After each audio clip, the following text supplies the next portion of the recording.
Good evening. It is 6 p.m. and I will call this City Council meeting of February 21st, 2023 to order. I'm presiding this evening at the request of Mayor Severns. Tonight, our invocation will be led by Pastor Ron Lawler of Family Bible Church, followed by the Pledge of Allegiance. Pastor Lawler? Yes, you're Pastor Lawler? Oh, no, you do. Okay, that's what I was It just came in. If you'd like to join me in prayer. Our Father in heaven, we are indeed grateful for the privilege and opportunity to live here in Oak Harbor. What a beautiful and fine city it is. We're grateful also for our city council and all our city employees who work so hard to make it a lovely community. We pray for your presence and your grace and discernment tonight for each council member, each participant who contributes from the audience. Pray that there will be a good unified spirit and progress. In Christ's name I pray. Amen. Thank you, Pastor Lawler. I pledge allegiance to the flag of the United States of America and to the republic for which it stands, one nation, under God, indivisible, with liberty and justice for all.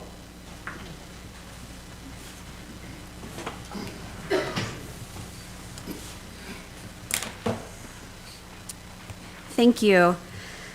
Tonight's meeting will be live streamed on our YouTube channel and on Facebook, and will be broadcast on Channel 10 HD 1090 following the meeting. Attendees are participating in person and via teleconference. Guests that are included in staff presentations will be excused at the conclusion of the agenda item as appropriate. It appears that we have a full council, but I will ask Julie, our city clerk, to do a roll call. Thank you, Mayor Pro Tem. Councilmember Munns? Present. Councilmember Wiesner? Present. Councilmember Stuckey? Present. Councilmember Evans? Present. Councilmember Hoffmeyer?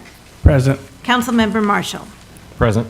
Mayor Pro Tem, all members of council are present. Thank you, Julie. Are there any suggested changes to the agenda? I had one suggestion, and that would be to move the Planning Commission report up to, what would we move it up to? Not ordinances, we usually have presentations at the beginning of the meeting.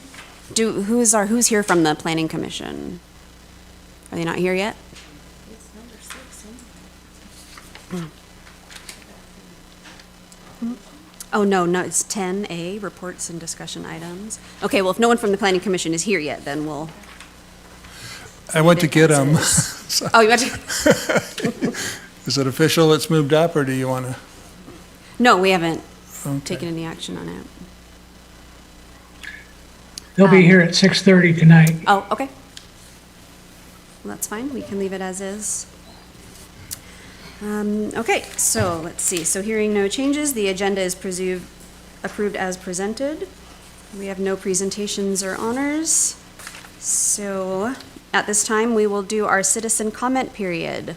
Citizens may comment on the consent agenda items or on subjects that are not listed on the agenda. If you have a comment regarding an agenda item, you'll have a chance to comment later in the meeting when we get to that item as appropriate. Citizens can visit our website prior to our meeting for methods to submit public comment. They can contact our city clerk, Julie Nestor, by phone or email. When submitting comments, please include your name and address. Public comments that are sent anonymously are shared with the mayor and the council, but will not be displayed. So far, we've received 8 comments from the public since our last regular meeting. 6 of those comments are in regard to a public hearing and regular agenda items and will be displayed later with those items. The other 2 comments regarding Lyft and Uber and the utilities billing system, those will be displayed now.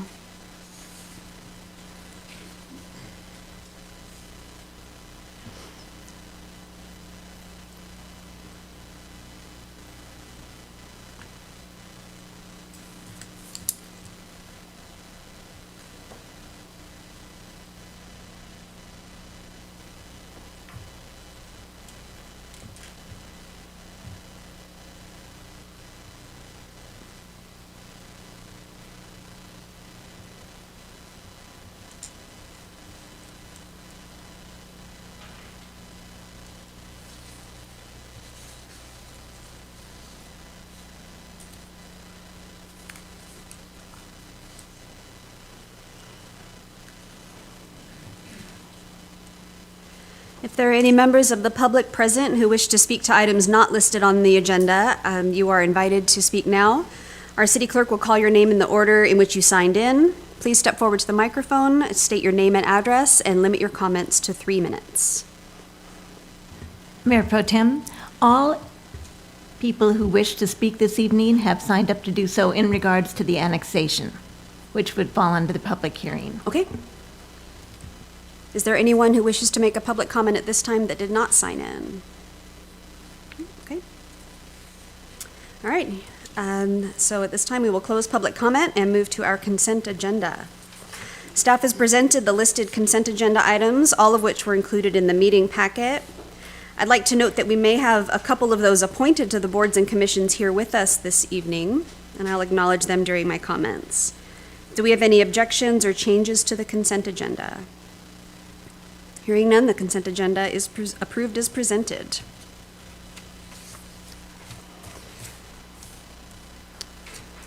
Next up, we have mayor's comments.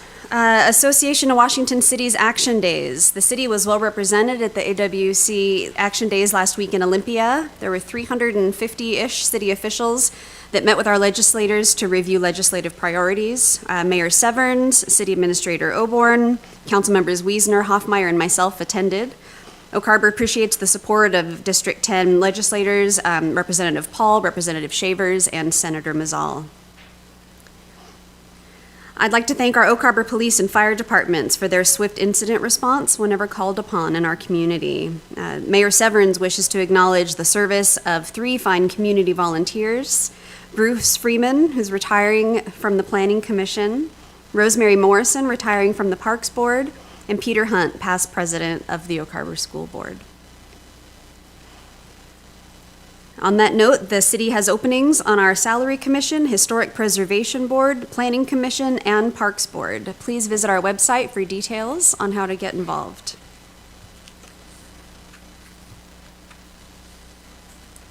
We have upcoming community events, and those are displayed on the screen. This time, I will call upon council for council comments. Any council comments? Councilmember Munns. Thank you, Mayor Pro Tem. Sunday, I was honored to attend the Unity Fellowship about Black History celebration. It was held by the Mission Ministry Faith Center on Goldie Road by Pastor Fanny, and she was glad at least one city official could attend. It was a wonderful celebration.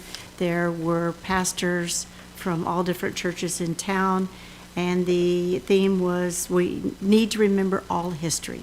It's all part of us, all of it. And so it was very, very nice and very enlivening. It was great. The other thing is on Island Transit. They are working on their solar panel has been installed for Camino and Coupeville, and it will provide most of their energy that they need for as far as admin stuff.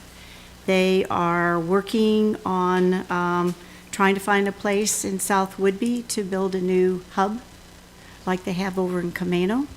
They are still doing their zero emission transition, trying to decide if we need all electric or hydro fueled or diesel, or what if the power goes out, to make sure that we are doing the best we can to use the money for Island Transit. They have started service on demand, and right now this is in Navy housing, so that if they need to, they call in and they schedule one to be picked up and stuff, and this is saving a lot of money on that. Terry's Corner is going to get a center for the staff, so they have a place to eat lunch if they have thing, nice restroom, all of this kind of stuff. And their ridership, last year about this time it was like over 7,000, and now it's up to about 4,300. So it's coming back after COVID, but a lot of people are still nervous about riding the bus, and it's free and it's a good deal. So that's all I have. Thank you. Thank you, Councilmember Munns. Any other council comments? Councilor Wiesner. Thank you, Mayor Pro Tem. Yeah, I just wanted to comment on a couple of comments we received and follow up on a couple of those. You know, comments are invaluable to us, and for those of you who are attending tonight, I just want to thank you in advance for taking the time to come and speak to us. We do appreciate it. Mr. Oborn, if I remember right, the ride share issue that was brought up, that was more of just a licensing issue. It's not that we're not allowing ride share in our community. It's just that Uber, Lyft didn't want to pay the standard, which isn't a very expensive licensing fee, and wanted to leave that up to the individual drivers to pay or something along those lines, wasn't it?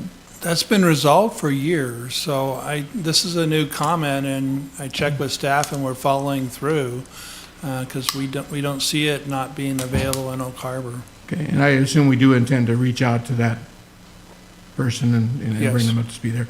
And I did want to follow up on the other comment too, and let everybody know we did have a member of staff reach out to the person involving utility billing, and we'll make sure we follow up on that. So these do not fall on deaf ears.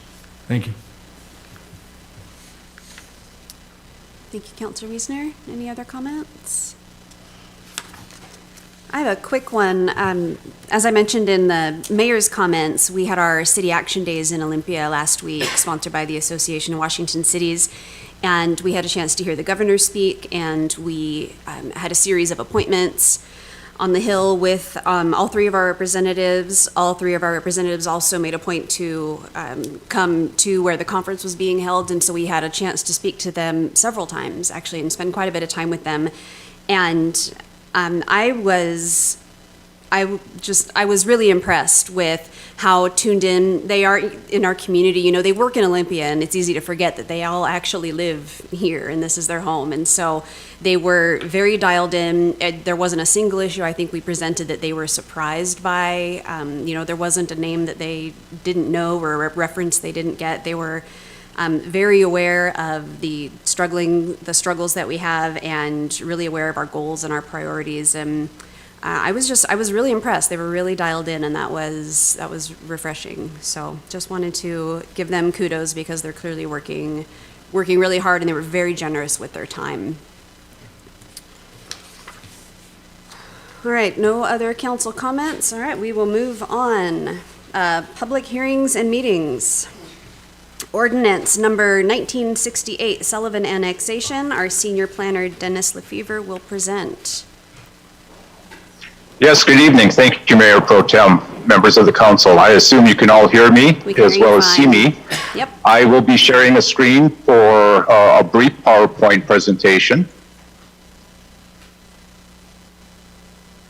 And this is the Sullivan Annexation, which we have actually presented before, and according to state law, we received an intent to commence annexation proceedings back on September 26th of this year. RCW 35A14 requires that we convene a meeting with the initiating party as well as the council within 60 days, which we did back on November 15th of 2022. The three items that the council was supposed to at least initially agree upon was to set the geographic scope, which you did, at a single parcel of 6.6 acres. The prescribed zoning also was decided upon at the council meeting. That's the R3 zone, which is a 9 to 16 dwelling units per acre. And I'd like to just mention too that there has not been any development applications submitted to the city for this parcel at all. It's just basically an annexation process at this point, which is authorized through the Growth Management Act, but we have not seen any type of proposed development for this property. Upon receiving an application, we will obviously have it reviewed by all of the pertinent departments in the city, and also make sure that it's in conformance with the Oak Harbor Municipal Code, as well as any state or federal regulations that may apply to this parcel.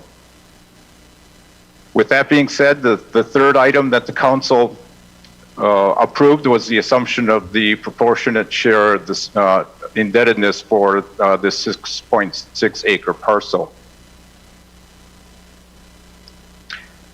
We did a public notification, which is a requirement. We sent out a notice to neighbors within 300 feet of the perimeter of the property. We did a site posting. We also noticed it in the Whitby News Times, and we noticed the public hearing in 3 public places. We also have received the certification from the Island County Assessor's Office, which was a requirement as well. We received that past the due date for the packet, so that's why it's not part of your packet this evening, but we did receive that. We did prepare ordinance number 1968 for the approval of this annexation, and that is part of your packet. That has been reviewed by our legal team as well. There is a positive motion that is being proposed by staff at this point in time, but I would also like to address the next steps. While this is the last step for the local procedure, there is a package that needs to be prepared after the ordinance is signed and approved that will go off to the Washington Office of Financial Management, which will distribute it to other state agencies for approval. And this whole process takes approximately 6 to 8 months. So upon that certification, that parcel will actually not be annexed legally until that is certified by the state. So again, as a review, this is the parcel. This is 6.6 acres. It's south of 16th Avenue, northeast 16th Avenue. It's a good transitional zoning, which is the R3. It's consistent with the R4 and the commercial zones, which are to the north. So with that, staff is recommending that council approve this ordinance, and we'll move this forward to the state certification process. With that, concludes staff's presentation. Thank you, Mr. Lefevre. At this time, I will open the public hearing and ask for public comment. Julie, did we receive comment on this issue? We received 2 comments prior to the meeting, Mayor Pro Tem, and we will display those now. Following that, I will call up in order those who signed up to speak. Thank you.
Mayor Pro Tem, first on our list is Ed Fry.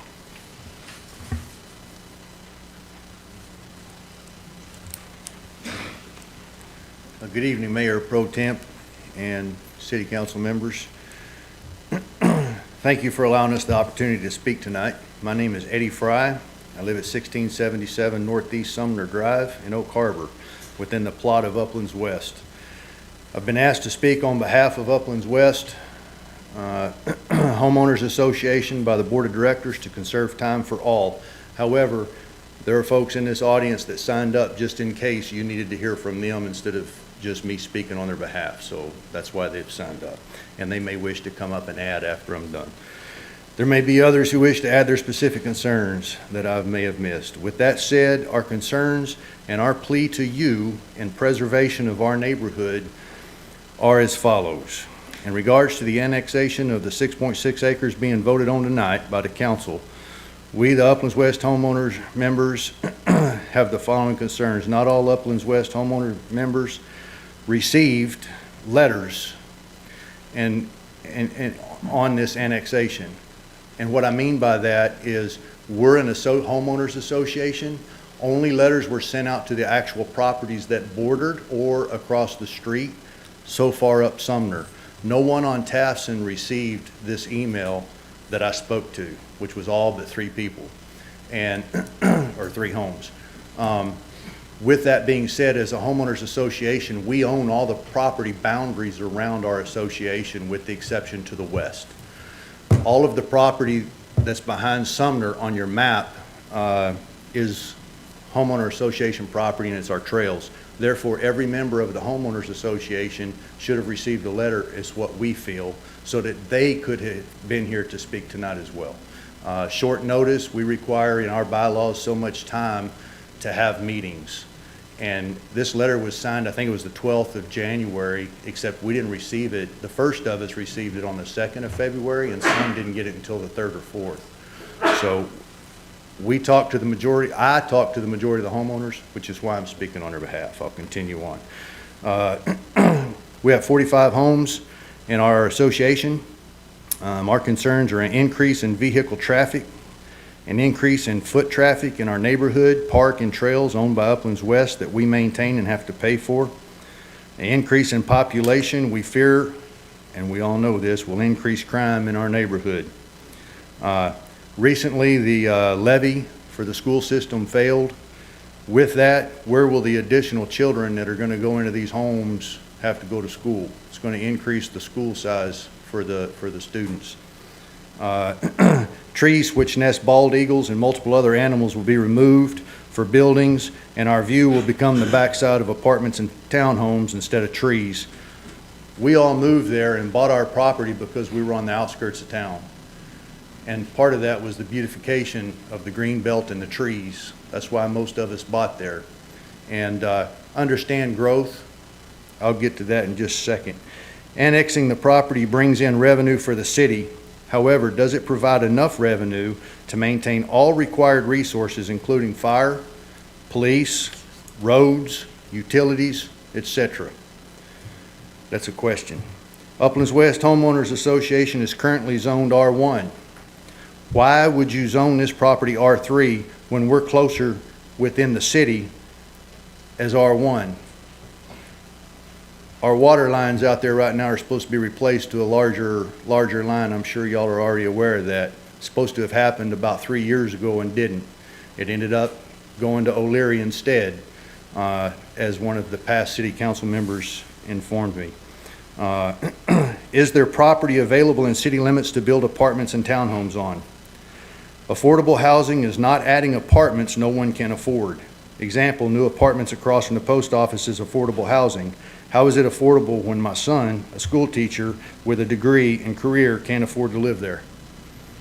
We have plenty of housing on the market right now that no one can afford to buy because of inflation. Who will move to Oak Harbor with the prices the way they are? They're not military, they're moving off the island because they can't afford to live here either.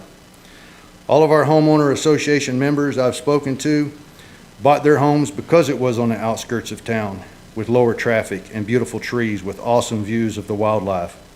All have indicated that if the property is annexed to R3, our property values will probably drop. That'll decrease your tax revenue as well for the city.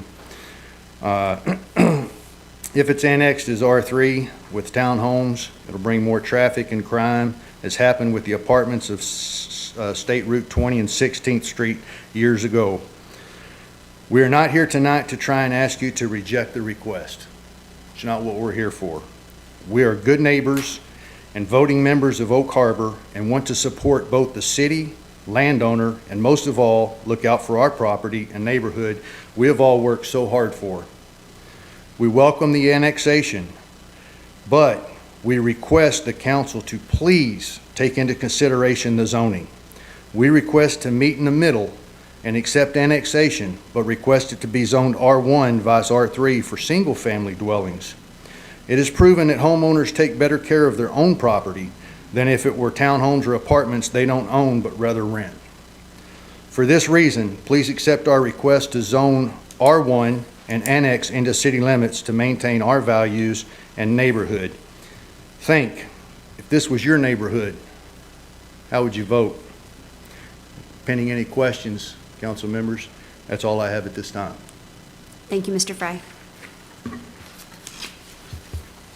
Next on the list is Philip Washington. Okay. Sure. After Mr. Washington is Dean Martin. I agree. Okay. And excuse me if I get your name wrong, is it Braden Parham? Brandon? You can go to Can you the use the mic. microphone, please? Thank you. That way the people watching at home can pick up what you're saying. Thank you. Good evening, Council. My name is Brandon Parham, and I live at 1254 Northeast Quill Terrace. And Mr. Fry went over everything that I had concerns about, so I concur with what he said. And, my property, or the property to be annexed, is directly behind my property. So, thank you. Next is Nadine Guidry.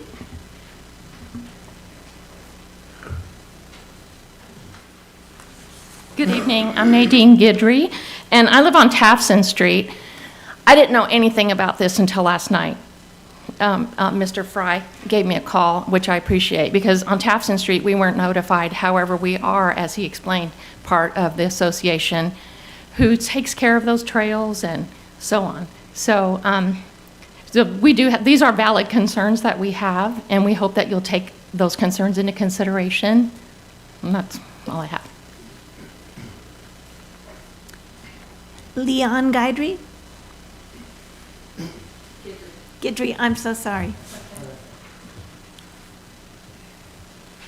Hello, my name's Leon Guidry, and I live on Tafton Street as well, close to the cemetery. And first of all, we'd like to wish the council happy Mardi Gras, since we're from the New Orleans area right there, and we want to spread the joy.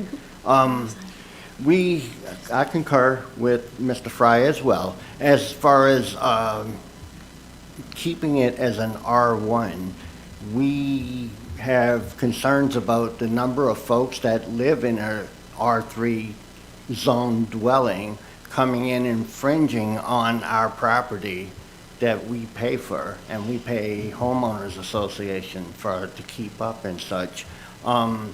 There is a need right now, we understand, for both single-family dwelling as well as multifamily dwelling for these extra squadrons that are coming in. But people that's married with kids, given the choice, they would rather live in a house than in an apartment. Make those single-family dwellings, and you have all of that property on corner of Facama and 20 that's flattened, that they cleared out. You can make an apartment jungle there. You can build as many multifamily apartments as you want there and annex that part.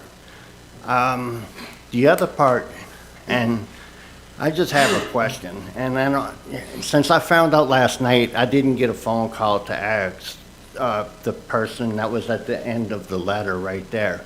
But seeing that I understand no one has submitted an application for development, and they're probably just hanging on to find out if it gets annexed or not. They don't want to spend the money on that. I get that.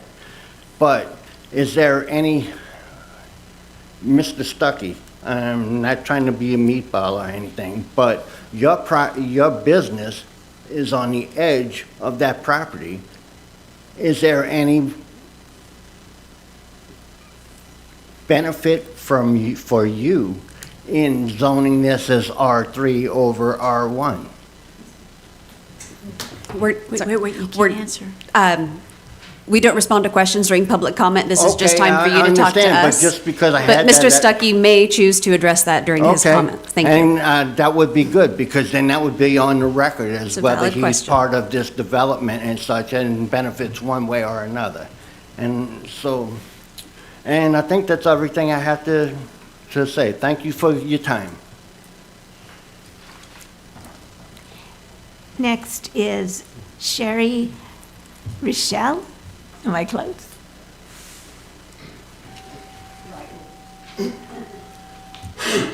Good evening. I also live on Sumner. I'm on 11944 Northeast Sumner. I never heard a word about any of this going on. My house backs up to that park that everybody's discussing about, the barbecue pit and all that stuff. Already recently, not too long ago, there were kids out there graffitiing the backstop of the basketball and tennis court. Had I known that was going on, because I went out to let my dogs out and I heard sprinkling and the headlights off of a hat, had I known that that was going on, I probably would have called the police and said something to them. But I wasn't sure until the next day when the association board went out wandering through and seen it. That is one of my concerns with that. How many more kids are going to be coming through there graffitiing my fence, our trees, and tormenting my dogs so that they go off continuously all night long? It's a nice, quiet neighborhood. That's why we bought that house. There's not a lot of kids running around rampant and not a lot of animals, other than the occasional deer, eagle, owls. I like to sit out on my deck and listen to the owls. That's going to be gone. Thank you. Next is Bill Tolson. I'm Bill Tolson, 1890 Northeast Sumner. I'm just real grateful to Eddie Fry for developing these really well thought out points. For me personally, I'm going to miss the owls back there. We got names for them, you know, they kind of speak in Morse code, and we use that as a basis for it, and have loved having those woods back there for the last 30 years. But we knew it belonged to somebody else, and we, at some level, we were aware that it might go someday. We got a little peekaboo of Mount Baker back there, and if somebody puts a stack of apartments back there, it's maybe gonna ruin that. I'd rather look out over R1s. So I've got a vested interest in it. It's been very well expressed by other people, and I'll shut up. Thanks. Gazelle Campbell.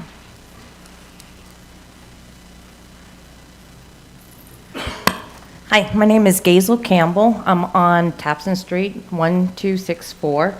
I did not get a notice of the annexation, which I would really have appreciated, since it is trails that we maintain. The scenery over there, you can't put a price on the views that we do have. We have the trees. It provides a buffer for when the jets are flying over our homes. We don't have that loud noise. I mean, they fly right over, if you've been around there. Another issue I've got with it is the increase in traffic. We've got kids on Tafson, on Quill, Sumner. They play in the streets because there's not a lot of traffic that goes down there. Increasing or doing the annexation with apartments, even doing houses, it will increase our traffic flow, which will put these children at more of a risk of getting hit by a vehicle. I mean, we all have pets that are over there. It is a lot of the things that Ed Fry mentioned. The Uplands West Homeowners Association is completely in agreement with them. A lot of these conditions is going to change our property values. It's going to change our views of what we see. We don't want to look at apartments. That's not a pretty sight for anybody, really. And there are a lot of properties that can be developed on. My husband was just laid off because one of the companies he works for that builds homes, the cost is too much. They can't afford to continue building. But they have a whole lot that is ready to be built on. And it's at a standstill right now because of pricing. There's other places to put apartments. There's other places to put houses. But like Ed said, we're not here to stop the annexation. We just want to make sure our point of view is heard as homeowners, as community members. We do pay to take care of our property, our trails, basketball courts, our tennis courts. It comes out of our pocket, not the community's. Thank you. Mayor Pro Tem, that concludes the list of those that had signed up in advance to speak. Thank you, Julie. Is there anyone present that did not sign up but wishes to speak? Okay. All right, at this point, I will close the public hearing and move on to council questions and comments. Councilmember Munns. Oh, thank you, Mayor Pro Tem. Mr. LaFever, I think that the person that's trying to annex it in has sort of indicated what he would like to put on the property. Can you tell everyone, it's not 100%, but he has some idea of how he will fit things in there and how it might look? I would be happy to. I have not seen any development proposal for this parcel. It is a higher density residential zone. The R3 is 9 to 16 dwelling units per acre.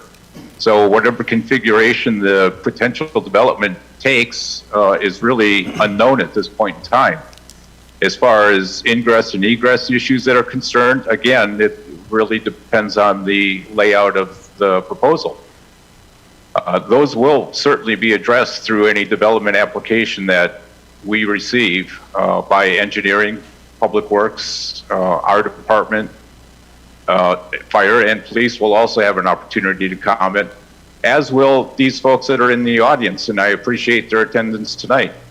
They will have an opportunity to comment on whatever development proposal comes through our office. There'll be at least a 14-day comment period associated with the development application itself. There's a good, strong potential that there's going to be a State Environmental Policy Act, a SEPA checklist prepared for this development, which also will open up a public comment period and also address some of the wildlife and bird life that these folks have concerned about. So that is in the future. We have no idea what this development proposal will look like, whether it be single family or multifamily. So that I really can't respond to. What I would also like to address is the idea of the R1 zoning. Before the annexation came into being, we have a comprehensive plan. And in that plan, we set up an urban growth area. All lands outside of the city have basic land use designations. And these designations can be broad in their scope. In this case, the comprehensive plan designation is R1. That's not a zone, that's a designation. We break down those designations in our zoning code into the various zones that allow the density and other bulk and dimensional issues. The range was R1, R2, or R3. So the applicant came in with R3. We reviewed it. It seems to be a rational transitional zone in that parcel. And we recommended that to you folks back in November. You agreed with the R3 potential zone designation. So that's where we stood with that. So other than that, we have no idea what the potential development will be looking like. Okay, I just remember, I believe he spoke up at the meeting, he was talking about trying to do a mix, a few single homes and then some townhomes. He didn't have a drawing, but he was explaining how it would go through and fit next to the neighborhood, and I thought you might have remembered part of that, even though you don't have anything concrete. The other question is, you said that 300 feet from this development, but if it's a whole neighborhood with an association, I guess I'm just a little puzzled why not everyone within this development wasn't notified. I know 300 is probably is the state law of what cities must do, but with your eye, if you see something, it seems like more would have been better, but I don't know. The other thing is if it was dated the 12th of January and they didn't start getting them till the 2nd of February, I mean, I know we've had holidays, but it seems like there had to have been some kind of mix-up, or I know I didn't get mail quite a bit. I mean, I went a whole week without mail. I mean, nothing. And I even got mail on Martin Luther King's birthday, but I didn't get mail the whole week before that. So I know they're having trouble, and that may have been part of it, but it just, I don't know. I'm just asking questions, trying to get answers, and not blame, but how we could make this system better. Thank you.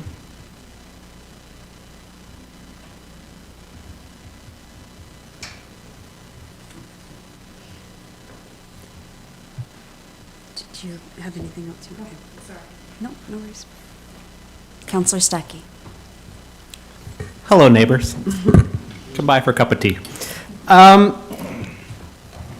It wouldn't be appropriate for me to vote on this issue, I don't think, but to give my thoughts, I'm happy to do so. Of course, I like having the trees back there. I go out there sometime, I see the deer, and sometimes I even have a couple bird feeders out there. So I appreciate the green area. I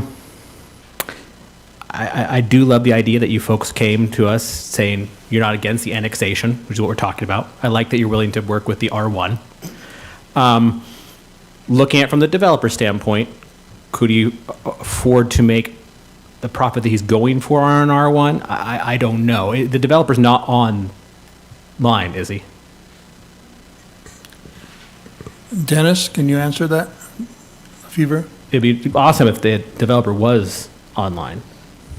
I don't believe I so. do not see them online. Okay. No. Yeah. Yeah, okay. I don't blame anyone here for not wanting apartments coming up right next to them. I can't say I love the idea. But that being said, I also understand affordable housing. I understand that anywhere they go, people are going to object to them, of course. I guess I understand where you folks are coming from. I hope you folks come back if the annexation does go through and we have another vote coming up that we're going to figure out what that plan looks like. I hope you folks come back again, because it would be nice for the developer to be here so that the developer can answer some of your concerns directly. I do have one other question as far as those notices. As a business, should I have gotten a notice? Dennis? Yes, you should have. I don't believe, I will admit, every once in a while I don't get the mail personally, but I do not believe I got a notice either. And I believe I would be within that 300 feet. So just a thought. So I appreciate you folks coming out. I appreciate you folks singing up on both sides saying, hey, we're not against the annexation. You know, folks got to be able to do with their property to a point what they like. So thanks for coming out. Again, I won't be voting on this issue, but happy to talk to any of you at any point. And come say hello sometime. Thank you, Counselor Stuckey. Any other council comments? Counselor Hoffmeyer. Yeah, I mean, just real quick, appreciate that you guys aren't here to oppose the annexation totally. I would say since there's no development even being planned yet, I think you guys probably have the upper hand with regards to that, with getting all of your requests lodged here with our planning department. You know, whether that be, you know, possibly, you know, fencing that keeps the new property owners off of your trails. You know, to work to protect the view corridors. View corridors are something that can certainly be protected. You know, where will the access to the property be from? Is there a way to have that going off of 16th, which is a road that could handle the traffic? I would certainly suggest getting all those comments in, and just really appreciate seeing every one of you here, and hope that this dialogue can continue. And maybe, I remember, gosh, this was 15 years ago. My first time walking in this building was to oppose some breed-specific legislation that Oak Harbor had that made it very tough to own the dog that I did. That was what got me through the door first, and it's led to a lot of civic involvement. So I really hope that someday we can see one of you guys on the planning commission, or maybe city council, et cetera. But please feel free to reach out to each and every one of us, phone call, email. Hope to see you all here again, and thank you.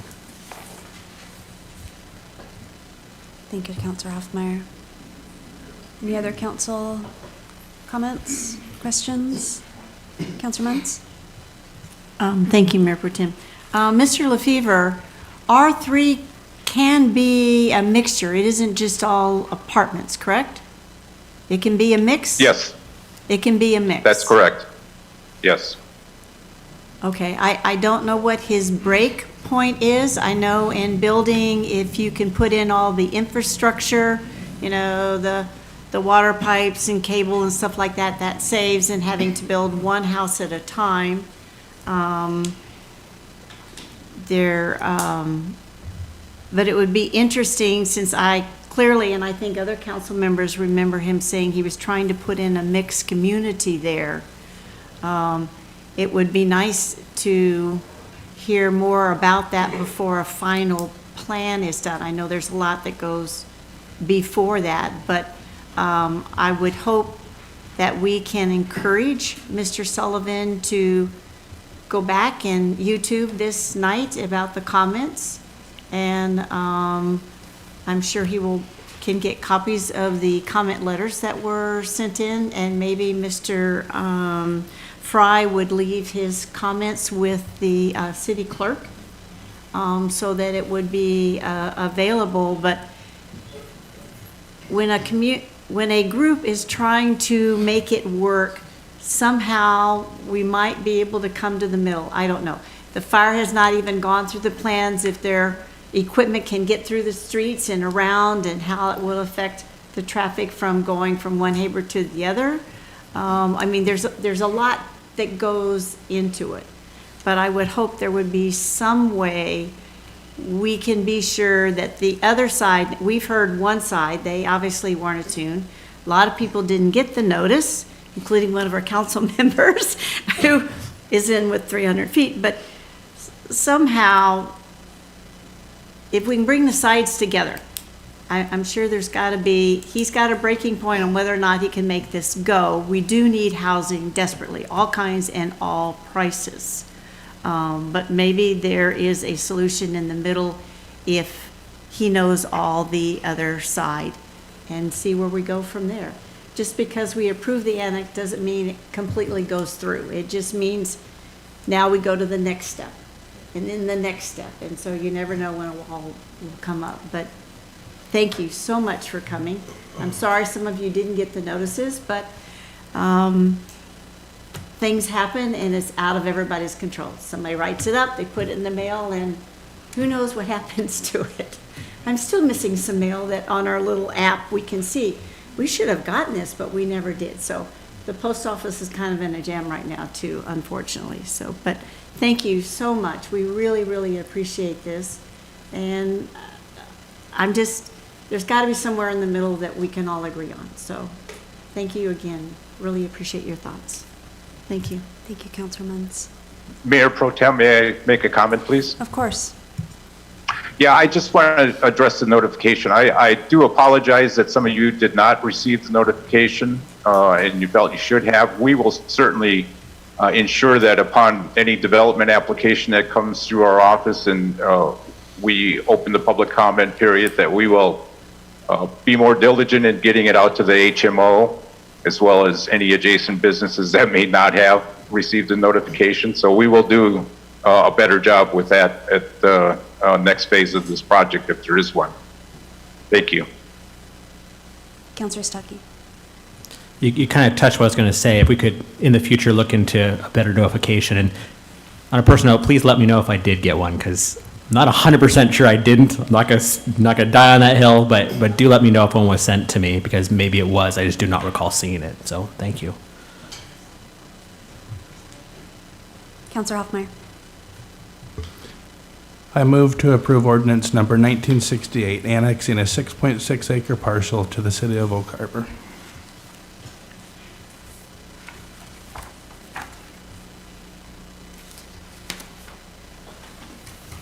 Second.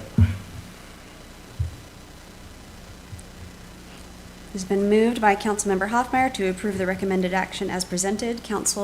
Second by Councilor Marshall. Before I call for a vote, I have a couple of comments to make, and then we'll provide an opportunity for another round of council comments as well. First of all, Mr. Lefevre, could you provide a little clarification on exactly who gets notified? What are the requirements and what are the steps that we go through as a city? Yes, according to our code, the property owners adjacent to 300 feet within the perimeter of the subject parcel, we are required to advertise in the Whitby News Times. We did posting on the site, and we did public posting of the notice of this public hearing. I think City Hall, I'm not sure what other locations are done, but there's three total locations for the postings. Thank you. Yeah, it sounds like because there is common area and greenbelt space that it's in the adjacent area that's owned by everybody, that fell into a bit of a gray area in terms of notification, and that's definitely an area that we can improve upon. Just because it's not absolutely required that we notify each and every person in a homeowners association doesn't mean that we can't take the extra steps and go the extra mile to make sure that we're aware of those issues and do a better job, for sure. So thank you for bringing that to our attention, because that is an interesting gray area that we can certainly pay more attention to. I understand that the concerns about ingress and egress will depend entirely on any potential future development. What about the protection of those green spaces and green belts and commonly owned areas? Can you speak to that, Mr. Lefevre?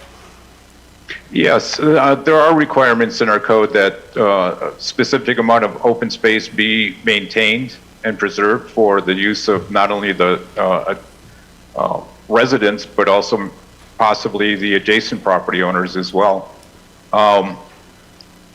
There's a number of different open space opportunities that we can look at as part of any development application that comes through our office. Thank you. I'm trying to make sense of my notes here. Something that a lot of you acknowledged is that change is inevitable, and we can't dictate within reason, can't necessarily dictate what someone does with their property. However, we are absolutely allowed to have an opinion, and I do appreciate you sharing that tonight.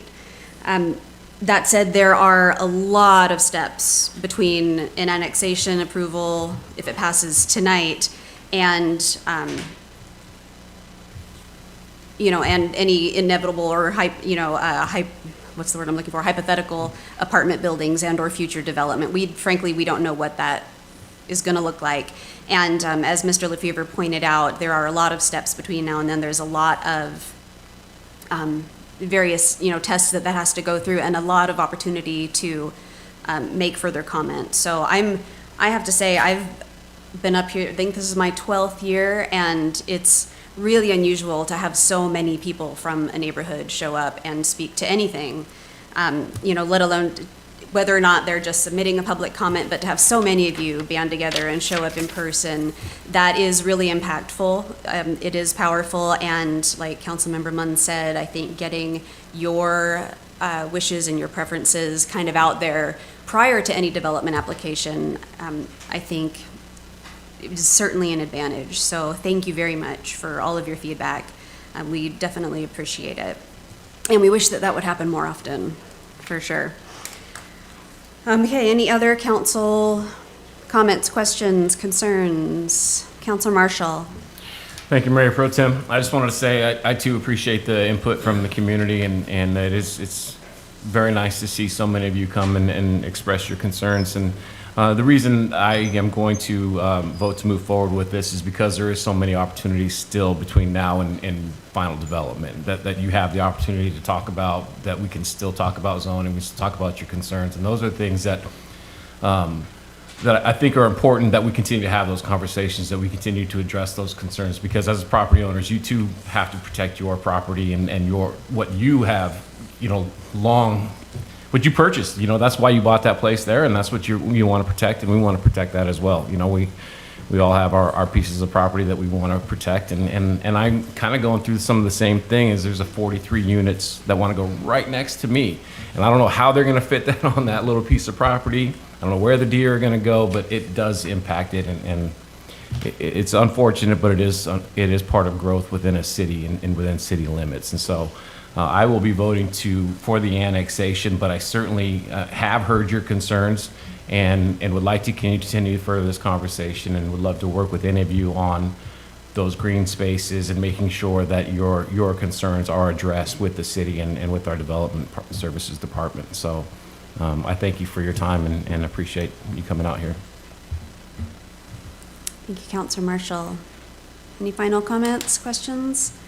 All right, the motion on the floor, moved by Councilor Hoffmeyer, second by Councilor Marshall, to approve ordinance number 1968, annexing a 6.6 acre parcel to the city of Oak Harbor. All those in favor, raise your hand. All opposed? Any abstentions? Thank you. So, beg your pardon? Okay, before you move on, I'll do it. Okay, so that passes 6-0 with one abstention. Councilor Stuckey. Thank you. Councilor Munns, before we move on. Thank you, Council. Thank you, Thank you. Dennis. Mr. Lefevre or Mr. Oburn, is there any way that someone who attended tonight to let them know when the next exam or the results are coming through, when you do the SEPA and stuff like that, that they have a chance to comment on? That's usually, I don't believe we send out notices for those other things. Is there a way, if they would like to be contacted, they could leave their email or something? If the address is here for the people that put in that, we can try to make a point to add them onto the mailing list. And anybody who wants to send, I can give my business card and put us on the mailing list. We can certainly, in the future, have a mailing list where we send it out to everybody as we go through the process and kind of do an extra step. That would be great. Thank you so much. That way you can keep up when it comes to the entrances and stuff, or someone along the way in certification doesn't work, but at least you'll know and you'll be able to say, hey, I can see that, but what about this? It's the only way you get things changed, or so everyone is heard. So if you would like to, Mr. Oburn said he had a card, or I'm sure we can get a piece of paper by our chief that you could write down if you didn't put down your address or something, that we can be sure you get it. So thank you again. Thank you, Mr. Oburn. I really appreciate that. Thank you, Mayor Pro Tem. Thank you, Councilor Munns. Councilor Hoffmeyer, did you have something? I did. Would it be possible to do a 5-minute recess to let some of that process happen? Yeah, absolutely. All right, at this point, we will take a 5-minute recess. We will reconvene at 7:04.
Not my job.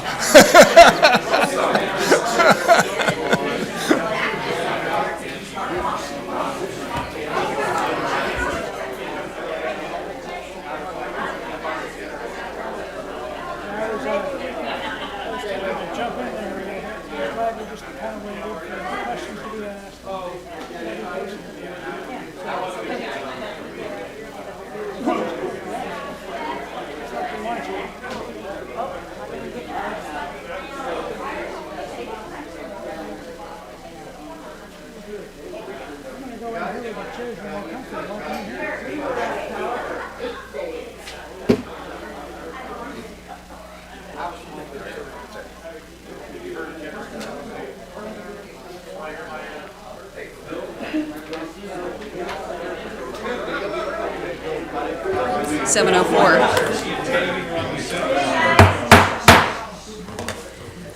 Okay, at this time, we will reconvene after a brief recess. Moving on to item 8 is contracts and agreements. Professional services agreement, Cabot Dow Associates, Inc. for comprehensive classification and compensation study for non-represented employees. That was a mouthful. Central Services Supervisor Sandra Place will present. Do we have Sandra online? There she is. Yes.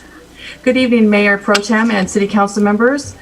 Sandra Place, Central Services Supervisor. Tonight I will be presenting this professional service agreement with Cabot Dow Associates, Inc. Start this.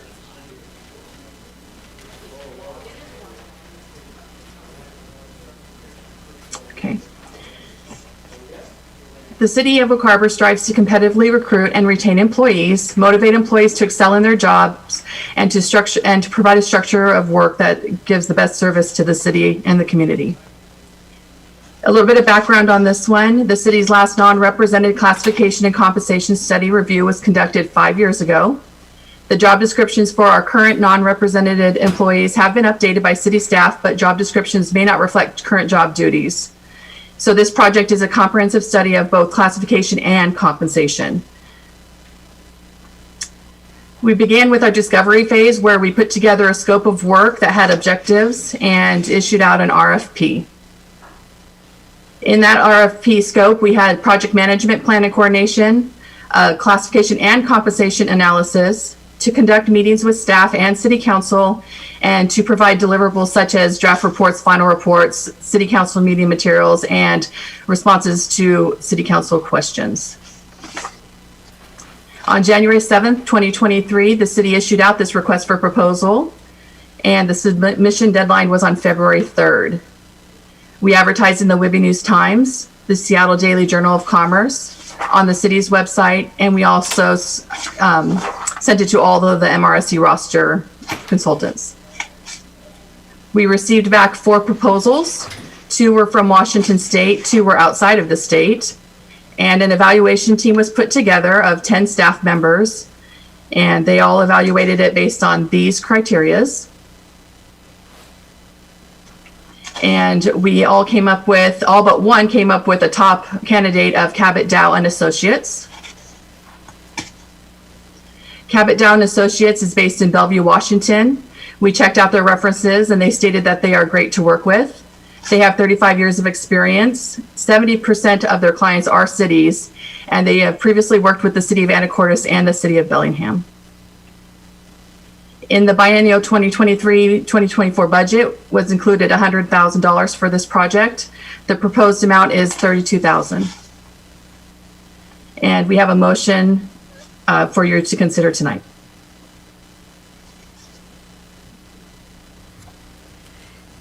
Thank you, Sandra. This time I will turn to our city clerk and ask if we had any public comment on this issue. No, Mayor Pro Tem, we received no comment on this item. Is there anyone present that wish to comment? All right, seeing none, I will turn to council. Council questions, Councilor Stuckey. First, I gotta say, I like that it was budgeted for 100,000, but I see 32,000 on here, so I'm not gonna complain. I'm gonna push the envelope a little bit with a question, though. Being that government salaries aren't necessarily difficult to look up, I'm just making sure this is not something that can be done internally. Our HR director, Emma House, would be happy to answer that question. I thought she might be. I am. Good evening, Council. Yes, we do have the ability to pull up local public government information, especially if they are part of the Association of Washington Cities like we are, because we do annual salary surveys where all that data is provided. So normally it is very easy to pull that data. However, we do like to make sure we do a class and comp study to also look at the comparables that are not only local public government, but within the local community and outerlying areas as well. Okay, thank you. Yeah. Any other Councilor Munns? Thank you, Mayor Pro Tem. I see that you want to look at private as well as municipal jobs. Other than benefits, because private companies have such different rules than we have, I just find that a little far-fetched, to be honest. Yeah, and I understand that. It's mainly because we do have some job description classifications that are very difficult to match to the local public government. Some of our cities don't have the same job titles that we do. So oftentimes we do have to reach out a little bit further to the private sector to find jobs that are actually matching. Okay. So when they come up with the results, do we have to accept all of it, or we can go with what we think fits? Even though they're saying this all fits, but I mean, do we, because we're paying, making sure the bills are paid. Yeah, it all definitely comes back for review and consideration. Okay, thank you very much. You're welcome. Any other council comments, questions, motions? Councilor Hoffmeyer. I'll make a motion if there's no other comment. Okay. I move to authorize the mayor to enter into an agreement with Cabot Dow Associates Incorporated for a non-represented classification and compensation study to be conducted in the amount of $32,000. Second. All right, we have a motion from Councilor Hoffmeyer that reads just like a recommended action, second by Councilor Munns. Any further comments, questions, concerns, feedback before we vote? All right, all those in favor, please raise your right hand. Any opposed? And that passes unanimously. Thank you. Thank you. Thank you, Sandra. Thank you, Emma. Bless you. Next up, 8B, Second Amendment to the Professional Services Agreement, Sculpture Northwest for Consultant Services, determination of Angel de la Creatividad sculpture location, and our Public Works Director, Steve Schuler, will present. Mr. Schuler, go ahead. Good evening, Council. It's a pleasure to be with you tonight. Tonight's recommended action is for Council to consider two related action items. First, to determine which of two parks within the city the Angel de Creatividad sculpture is to be located.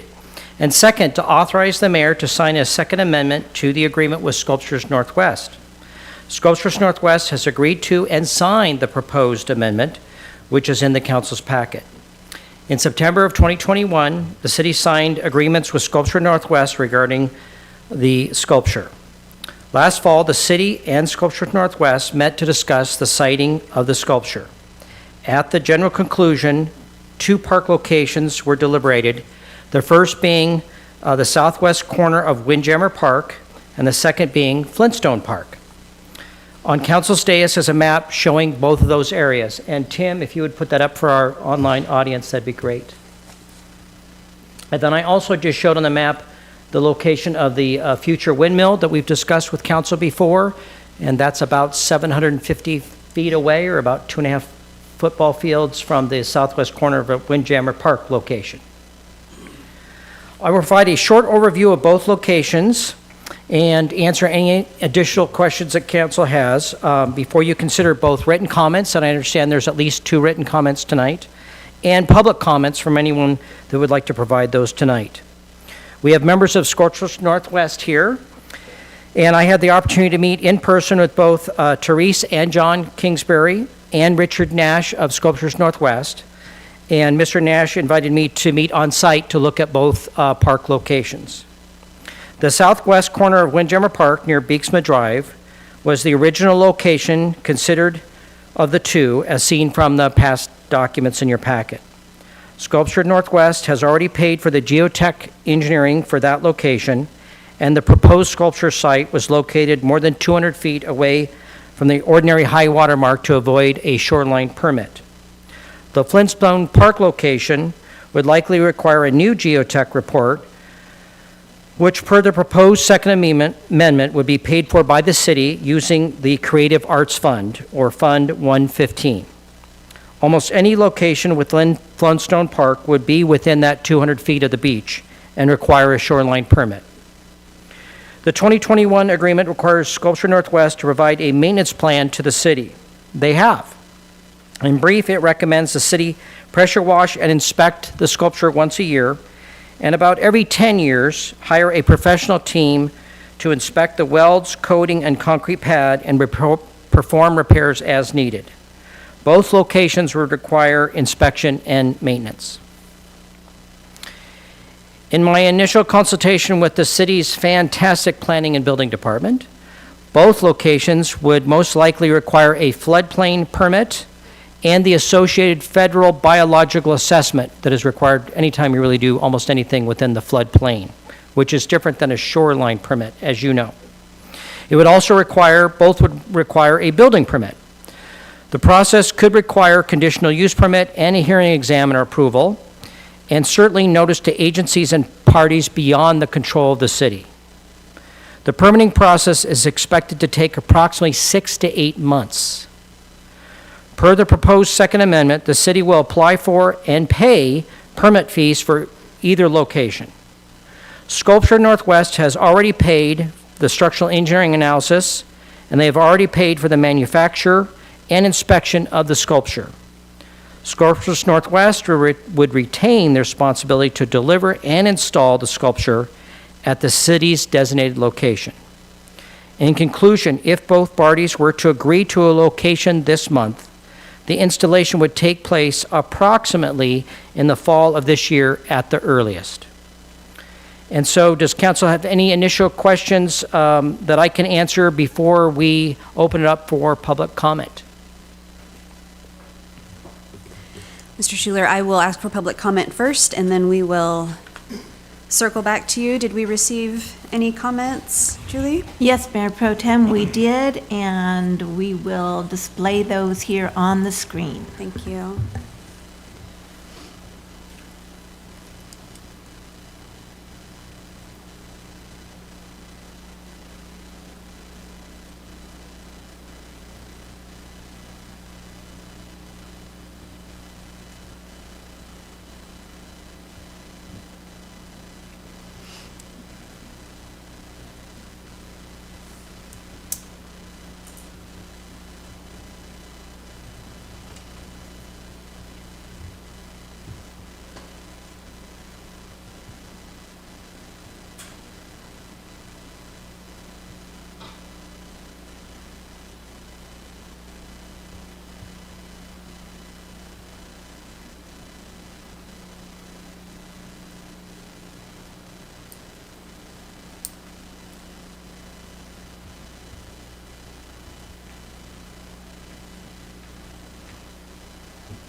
Thank you, Julie. Is there anyone present that wishes to make a public comment on this issue?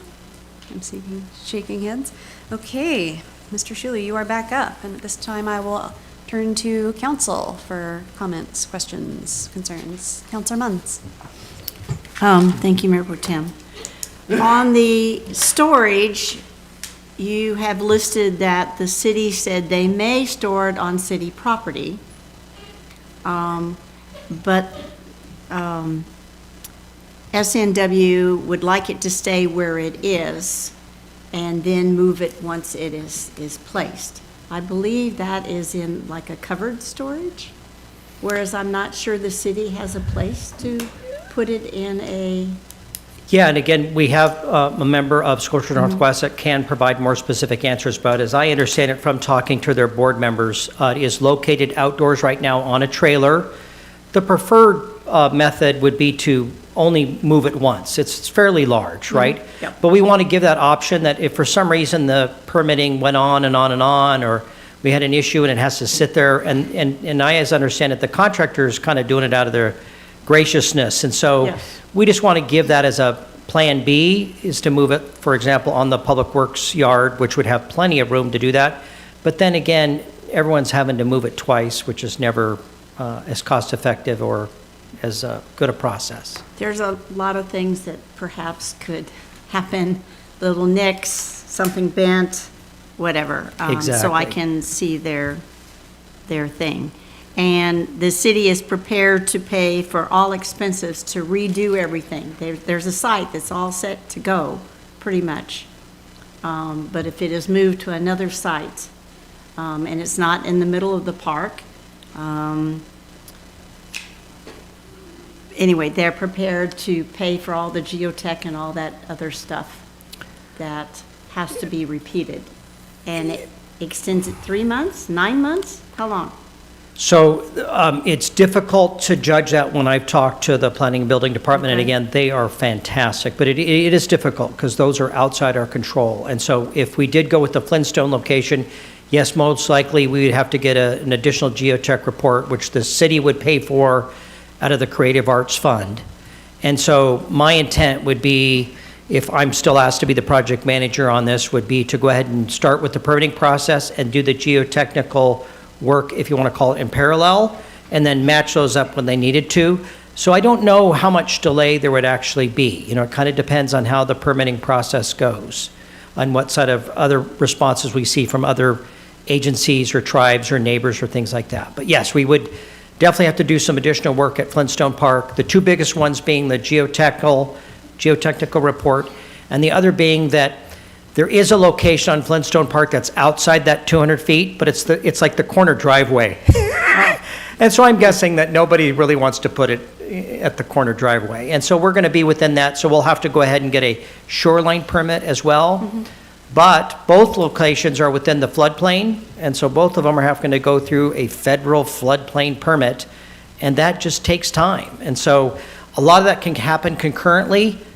And so, in talking with planning, they said 6 to 8 months. It could be sooner, but it just is a very complicated process nowadays when you're anywhere near any kind of critical area, floodplain, water. There's just multiple agencies involved. Okay. All right, thank you. Counselor Hoffmeyer. First of all, Steve, thanks for being willing to step in and pinch hit on this thing.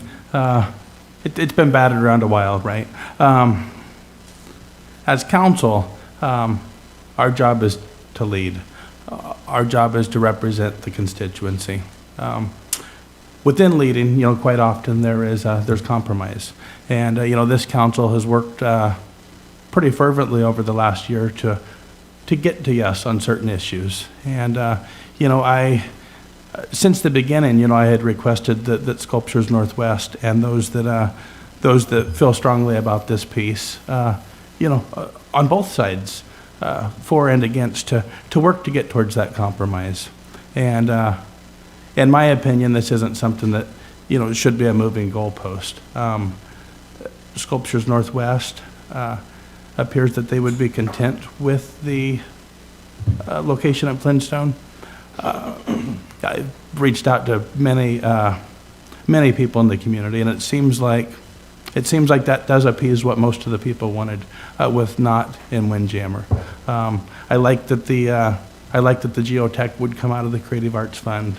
I think that's a good thing. That's not to say that any of this is an easier decision to make, but I do think and individuals on council are going to vote one way or another. I'm not sure what that is. Personal opinion is, though, I don't think any of us should be paralyzed by the moment. No decision should be too challenging to make, and honestly, most of our decisions are quite a bit more challenging than this. So I personally would support the location at Flintstone. So, thank you. Thank you, Councilor Hoffmeyer. Councilor Evans. Thank you, Mayor Pro Tem. When I drive through Oak Harbor, since we started talking about this sculpture, art has suddenly become much more obvious to me. And the one thing that I do notice is, as you're driving through town, you see the kraken and the ducks and the mermaid, which are all tied to the ocean. We see the windmill, which was removed, but it's got historical significance. We have native sculptures. We have founder sculptures. Everything's tied to our community. And I think that the one thing that a lot of people are not thinking about in this process is we're also deciding a brand for our town. And we've been consistent in what we're doing. And I'm getting into, what kind of art do we want, which we spoke about at our last workshop. We want to start focusing on some different things. But the one thing that still stands very true to me is the survey that went out. I know a lot of people don't like the survey, they don't agree with the survey because it went out without participation from Sculptures Northwest. But the survey did go out. It went out to the people that live in our community. And in talking about the location, 66% of the people chose no location on the survey when they were asked about different locations, including Flintstone Park. And 66% said none, because they don't even want to consider the sculpture. Then it was brought to my thoughts from people that I've been speaking to that, well, the survey was done when it was red. But there's a question in the survey that asked, what color would you like it to be? 62% of the people said that it's not applicable because they don't support it at all. And I would love to hear again from the people with a survey, maybe in the utility bill or something like that. But comment that came back to me when I brought that up was, well, you didn't listen to us for the first time. Why are you going to ask us again, and why should we take the time to answer it? So I pose this to you guys, or my fellow council members. I mean, what are we here for?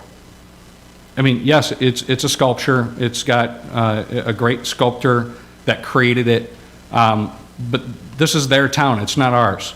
The people that live here, and they spoke, and we need to figure out how we're going to listen to those people, because my opinion of what the sculpture is or what it isn't is really irrelevant, and I'm urging you guys to take that into consideration when you vote this evening. So we're looking at the future of Oak Harbor. I'll leave that with you. Thank you. Councillor Stuckey. Councilman Evans, you took away some of my numbers. Yeah, I mean, this is, as I said many times, it's just an unfortunate situation. Because on the one hand, the only objective, not subjective, the only objective data we have is the survey, which did overwhelmingly say we don't want it. You go farther than that to subjective. I mean, you go on social media, it's overwhelmingly negative. Now, there are some people that say you just got to take social media and put it to the wayside because people say whatever they want to say on there. And there is some validity to that. People are a lot less filtered on there. I can only speak for myself. Majority of people I've talked to don't seem to want it either. But I'm not sitting there with tally marks and saying this is how many did and this is how many didn't. And let's be honest, the groups you associate with are more likely to share your ideals, so to speak. So you got to be a little objective. I mean, basically, we're put in this scenario as a current council, and most of us not having voted on this previously, of either we can vote no. We can say that we're not going to take a sculpture. That is in the contract. But Sculpture Northwest was given the okay by the council.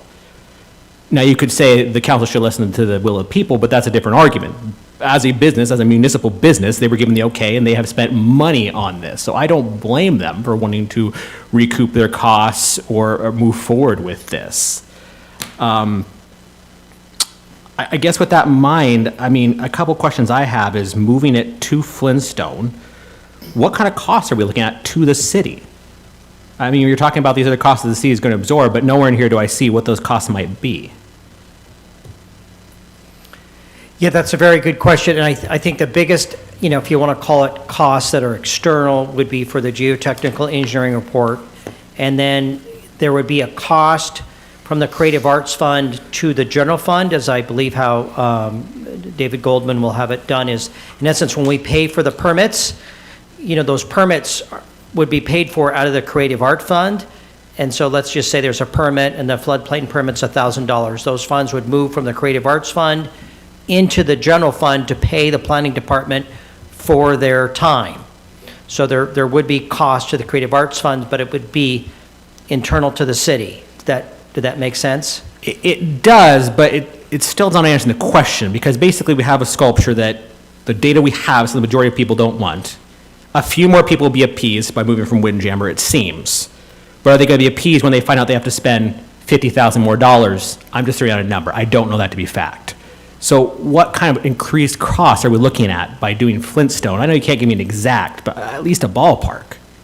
Oh, yes, exactly. In addition to that, so the permitting fees would be approximately the same. The only difference would be for the Flintstone, there is the shoreline permit, and I don't have an exact number for you, but that would be in the low thousands, just to give you a sense, would be my strong guess.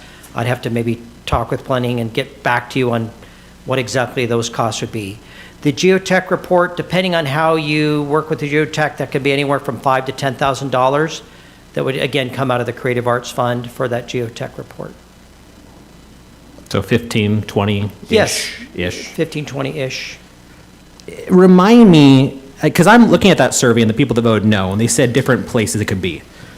And not many people, most of them that said no just said we don't want it anywhere. But of those that took the time to answer, the majority said Harbor Heights, probably because it wasn't on that waterfront. Although I do understand that's where the Drake Estate One is, and that's being tried to be honored, so I get that.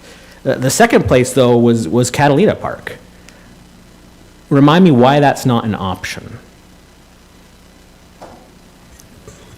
I mean, we discussed it, but I don't remember exactly why it was not an option for Catalina Park. You guys had a mediation.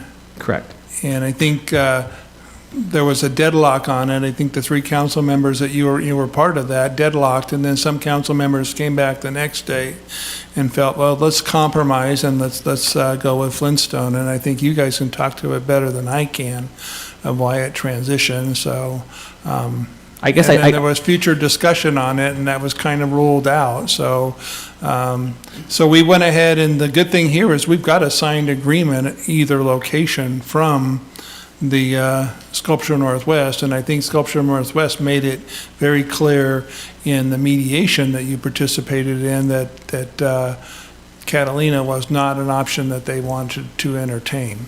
I seem to recall, and again, you were only there for a portion, I seem to recall technical reasons why it wouldn't work out, but it may not, neither here nor there. You were exposed to a lot more conversation Yes, than I was. I understand. You're welcome to answer your own Yep. question. I wish I could. This is not rhetorical. Okay, maintenance costs, yearly sandblast or yearly pressure washing. What kind of costs are we looking at that? Or is that just kind of internal, a staff member too? Is that something we have to hire an outside organization? I'm trying to figure out all the costs we're in for. Yeah, the yearly pressure washing, my guess is that would be in-house, so there would be costs, but it would be something that, that would just be added to the list of things that the city does to take care of. And then there would be some real costs, and then in that after, 5 to 10 years, right next to the sea, or, metal does need to there are welds and there is coating, and so at some point there would be the cost of hiring a professional to probably come out and redo those welds and to then recoat it. Okay. Let's assume we voted today on location. Is that it, or is this going to come up in council again? I mean, from a technical standpoint, most people are just tired of hiring. Right. I try to provide, very direct responses the best I can, and I tried to hint at that, whenever you're doing anything by the ocean, it goes through a plethora of agencies, tribes, and everything. And so that is a risk. And so it is possible that going through the permitting process, there'll be some sort of agency that will. Is it likely in my mind, based on previous experience? No. I think my guess is it'll go through the permitting process. We'll go through this. There'll be some additional comments from the community. There'll be some additional articles in the paper. There'll probably be some social media, good and bad. But my guess is the permitting process will go through. But there's always a risk anytime you're dealing with that number of agencies, and also. Again, state, federal, tribal, neighbors. So, yes.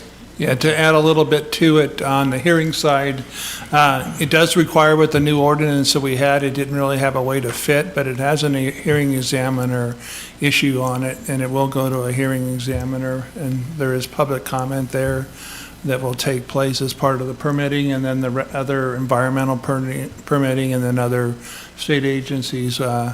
So it's got quite a lot of permitting. I don't believe it would come back to council. The date was extended. We tried to make it so that the engineering report was okay on it. That was another provision in here. So we tried to minimize the amount of time in doing the strategy here. And I certainly appreciate our Public Works Director kind of taking this on and really adding some expertise. And I appreciate him reaching out to Sculpture Northwest and really coming up to a compromise here, potential here, and they were intent on leaving it open-ended and allowing the council. So if you did vote on the contract without doing the location, then the location would have to come back, because the contract just extends the time and accepts the engineering and does not do the location. So if you wanted to button this up tonight, it would be a motion to approve the agreement and then a designated location that's pretty close to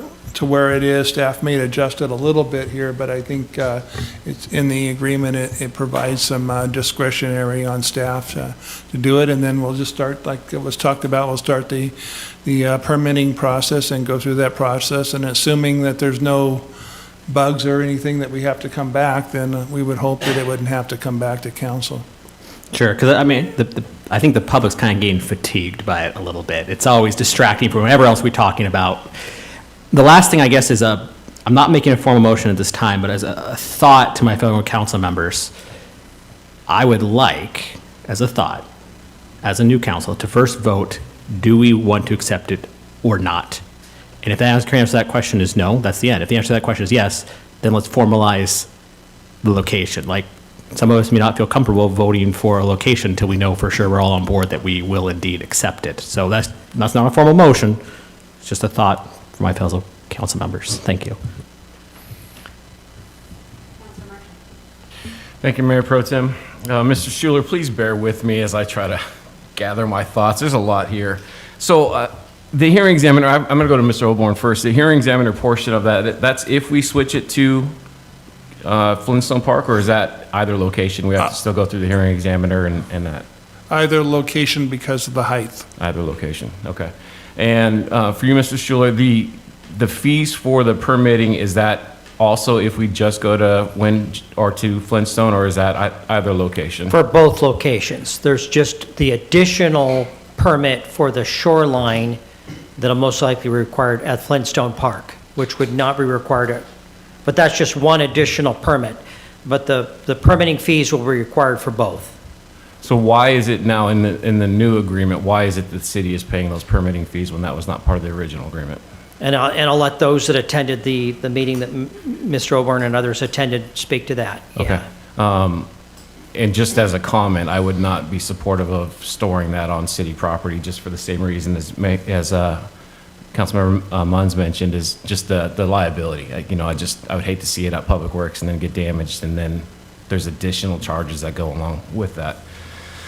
I did a little bit of research just for my fellow council members on, I know that Dublin has been brought up a few times as kind of like a sister city, and they have something similar in what they call awaiting the mariner. And I wanted to see, kind of get a sense of, is this a big attraction for the community? Is this something that they're proud of, that they wanted to promote? And what I found is not a single mention of it in any of the Dublin's promotional materials. So on their websites, on anything, tourist attractions, anything that are the top 10 or 20 things to see in Dublin, nowhere was that near. What I did find was one article from the Irish Times, and it was dated back in 2002, and what the residents of Dublin, they had the same kind of concerns as Mr. Dutton had expressed during his public comment, in that it didn't fit with the aesthetics of the city. It didn't, and that's kind of what Councilor Evans has spoke to as well. It didn't fit with what they were trying to do with the aesthetics of their community, and it had already, by I don't know when they got it. By 2002, it had already been corroded by the sea and was an obvious target for graffiti artists. What I did find is that it has been dubbed by the locals sore on the shore. And that's concerning for me. You know, I was one of the original, I believe I was a negative on the survey. And part of the reason I did is because I still was working with outdated information. I believed that it was going to be red. I believed it was going to be in the middle of the park. And after getting on council, I had to put my personal feelings aside and think about what's best for our community. And is this piece of art from a world-renowned artist going to be a draw for our community? And I thought the answer was yes. After checking more with what I see from Dublin, I'm not so sure about that any longer. And so I don't really know where to go with this, unfortunately. I do like the idea of hearing from the public again, because we did have a survey, and that is all we have to go off of as of this point, other than public comment. You know, we have the survey results, we have public comment. And if we had to go strictly based upon the survey results, I would have to say, I would have to be no. And I don't mean to be long-winded, but with that, I also want to recognize the fact that previous council has agreed to something with Sculptures Northwest. We have had a mediation with current council members and with Sculptures Northwest. And if we are acting in good faith, then we have to honor our agreement. You know, I mean, I think that's really what it comes down to as well, is if we've done all of these things, we've made Sculptures Northwest and the Arts Commission and everybody do their due diligence, we negotiated in good faith, then we should accept the piece. And if we're going to accept the piece, then my preference would be Windjammer Park, the original place. If that's our premier waterfront park, then let's attract people to our premier waterfront park. So I know I didn't help anything, just rambled on, but that's just my 2 cents. Thank you. Thank you, Mayor Pro Tem, and well said. You know, in opinion, right? I got an opinion. I mean, the reality is, whether I like the art or not, I am of the opinion that we have made a commitment. I wasn't involved in that vote, but we made a commitment, and I'm doing my best to digest all of this also, right? And I have a little different opinion on location. I have been a fan of Flintstone Park from day one. If you look back at the very beginning of this conversation, Flintstone Park and Catalina Park were my choices.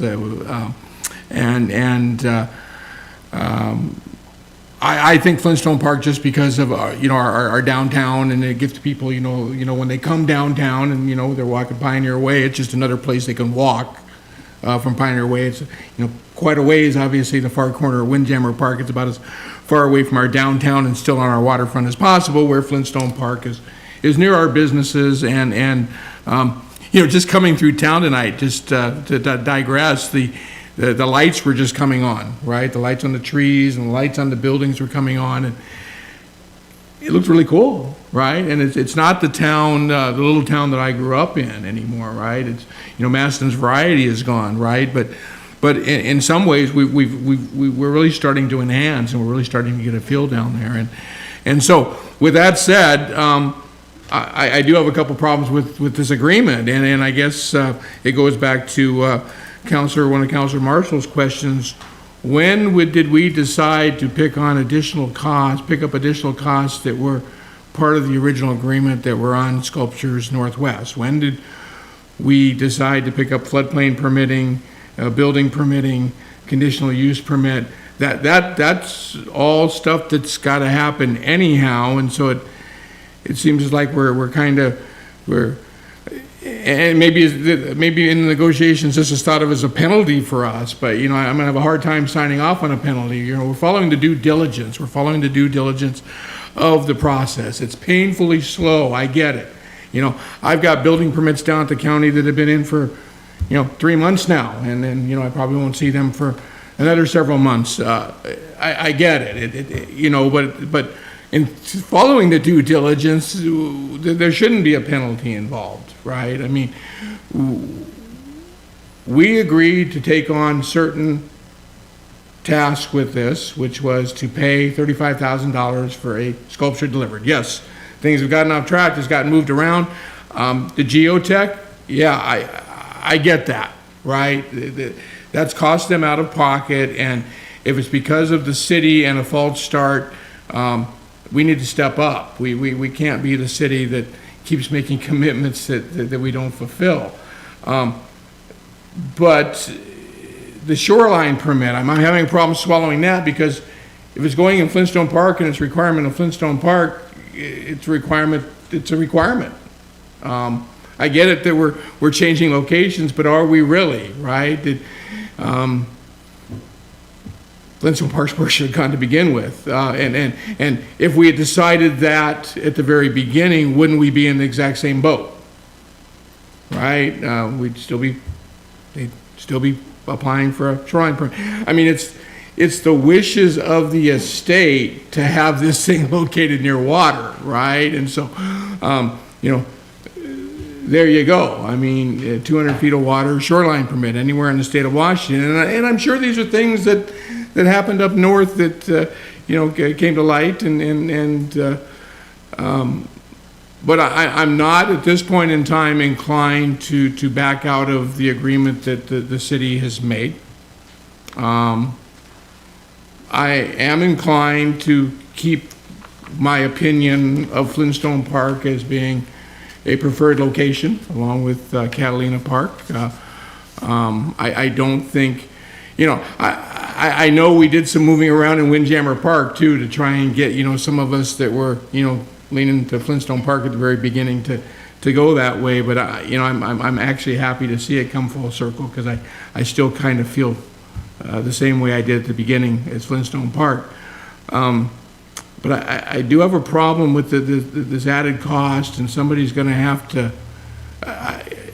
Quite frankly, it was a surprise when I saw it, right? And I knew there was some intermediaries going on and stuff like that, but I don't know that I was aware that there was going to be additional cost above and beyond. I knew that we had discussed making sure that Sculptures Northwest was whole, that the geotech report that they had started based upon the false start, that was something that certainly we should be. I prefer to see us reimburse them, because quite frankly, I think they can hire a geotech cheaper than us and get the job done, quite frankly. I think they should be reimbursed for that and made whole, and then let's commit to this thing and get the project done and work together to do that. There was a while, obviously, we weren't all working together.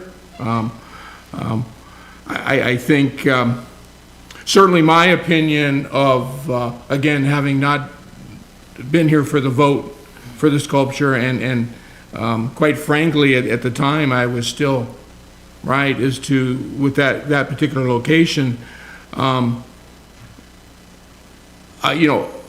I certainly was willing to get behind it if that's the direction that the council decided to go.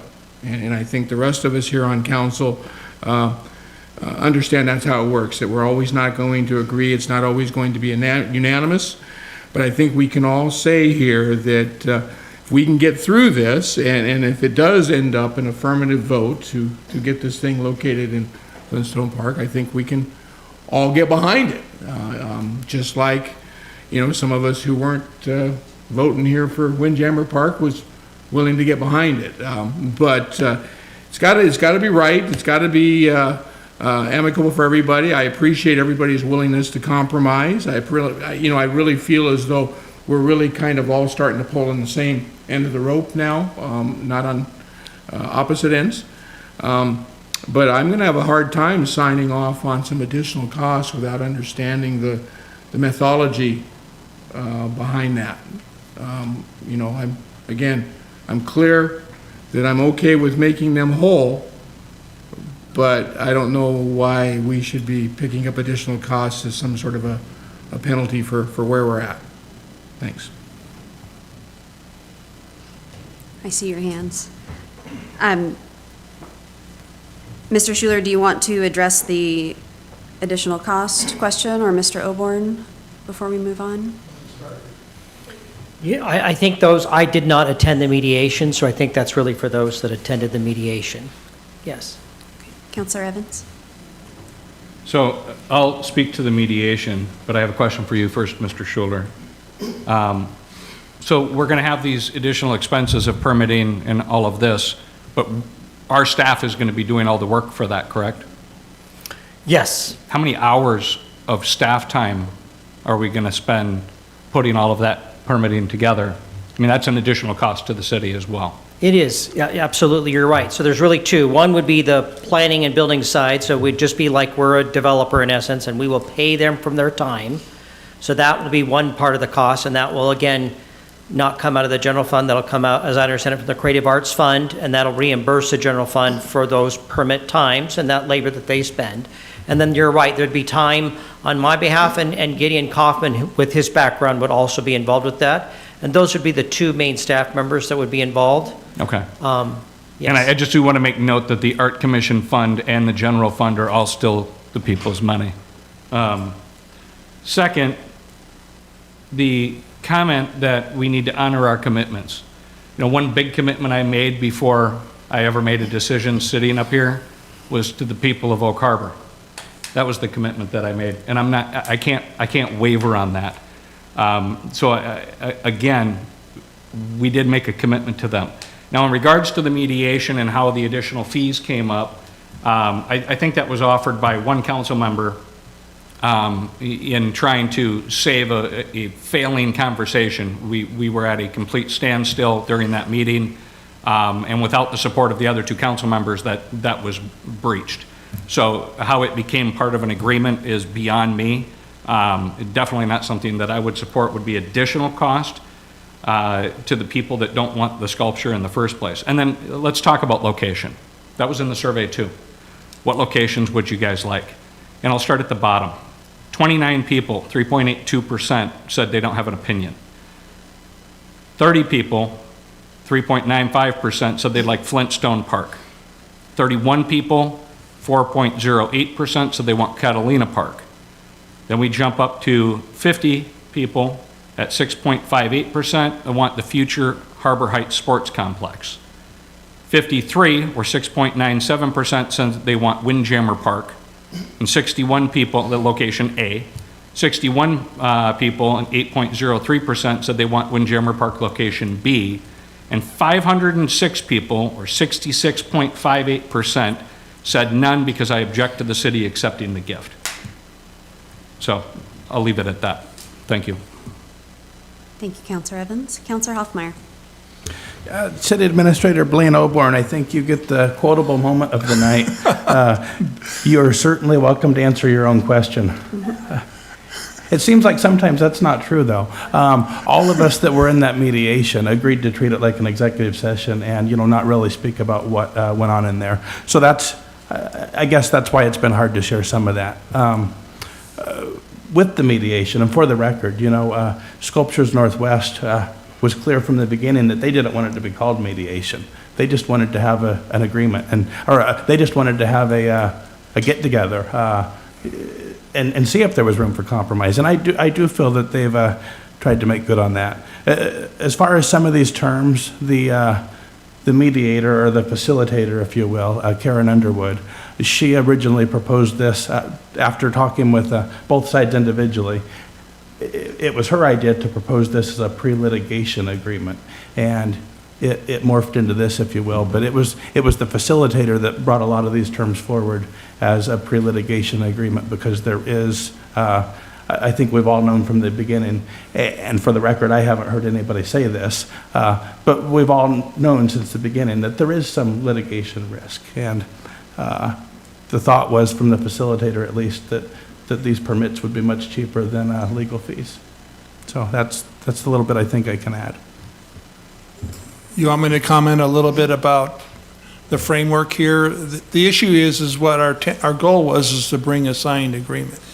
And so staff went out and negotiated with the Sculptures Northwest, and they're bringing you an agreement. Certainly, you can vote it down, you can give us direction to try to negotiate with them with different terms, so, but that was kind of the way, the goal we did, and our Public Works Director did a good job of sitting down with them and bringing forward you a agreement. The backside is there might be some provisions in there that some of you don't like, but it is a signed agreement. The risk of doing it the other way is then you have to go back and forth, and so to speed it up, we didn't want to really bring this on the agenda without a signed agreement, which you have. So there's trade-offs there, unfortunately. So.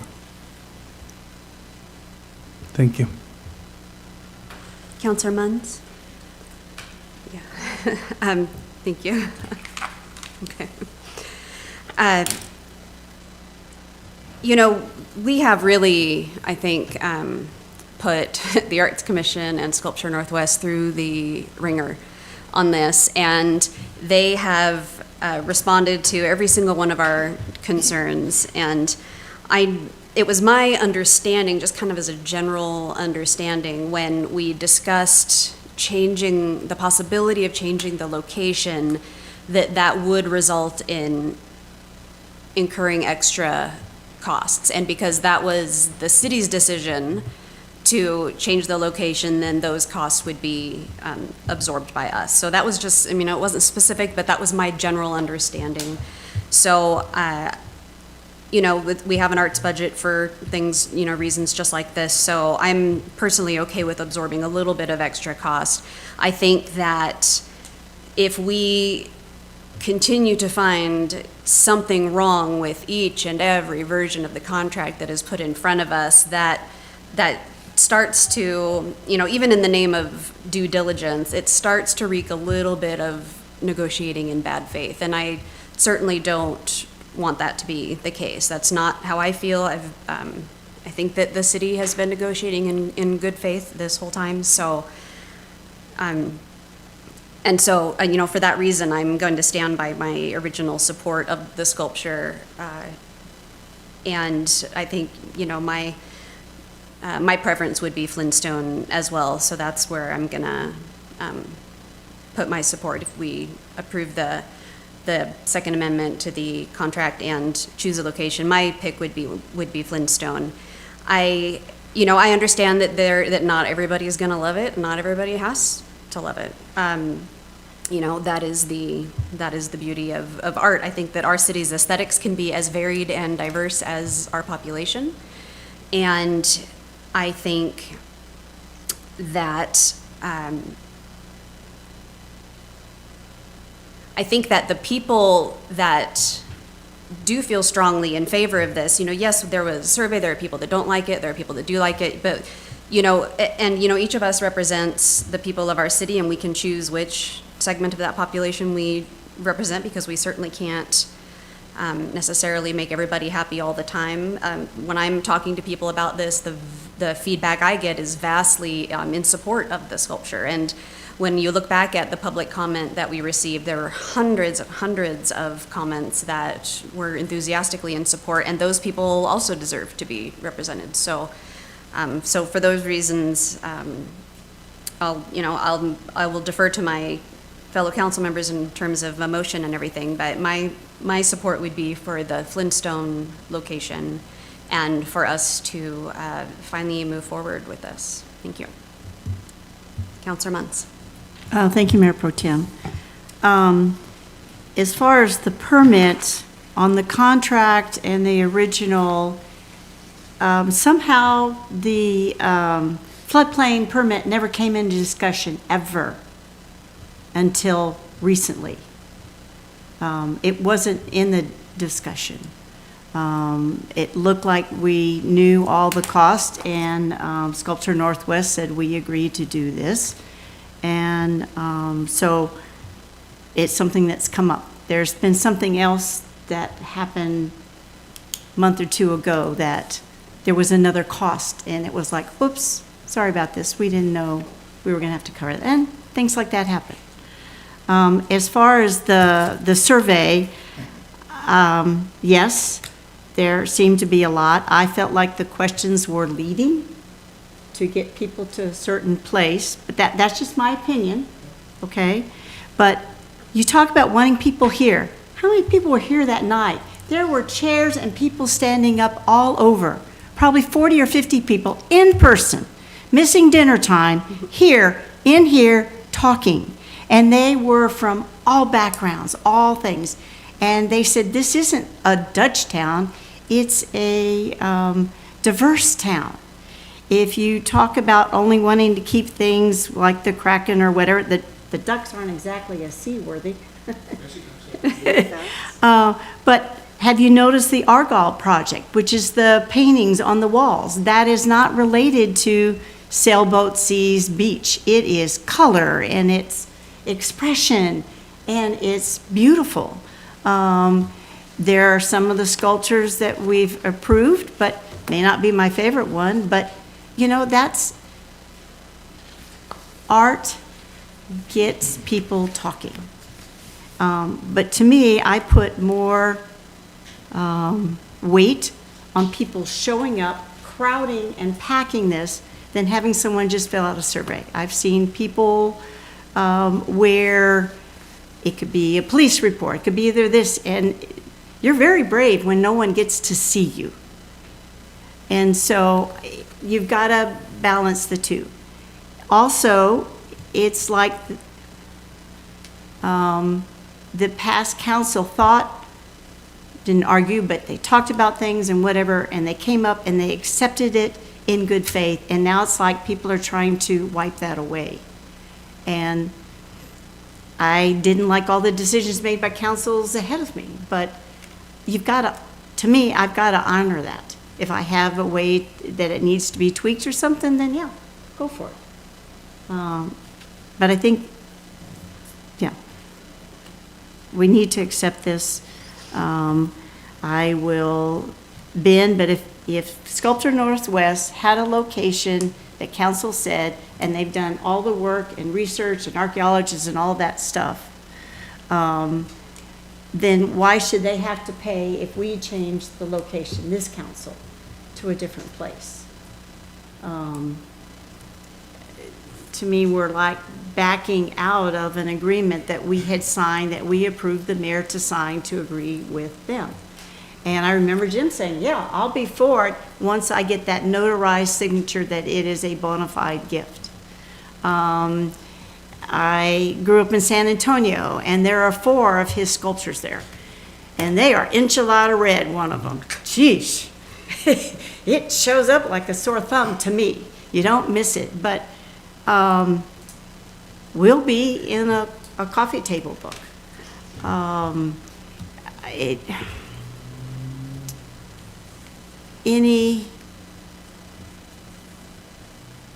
Almost any art, it brings life to a city or to a community.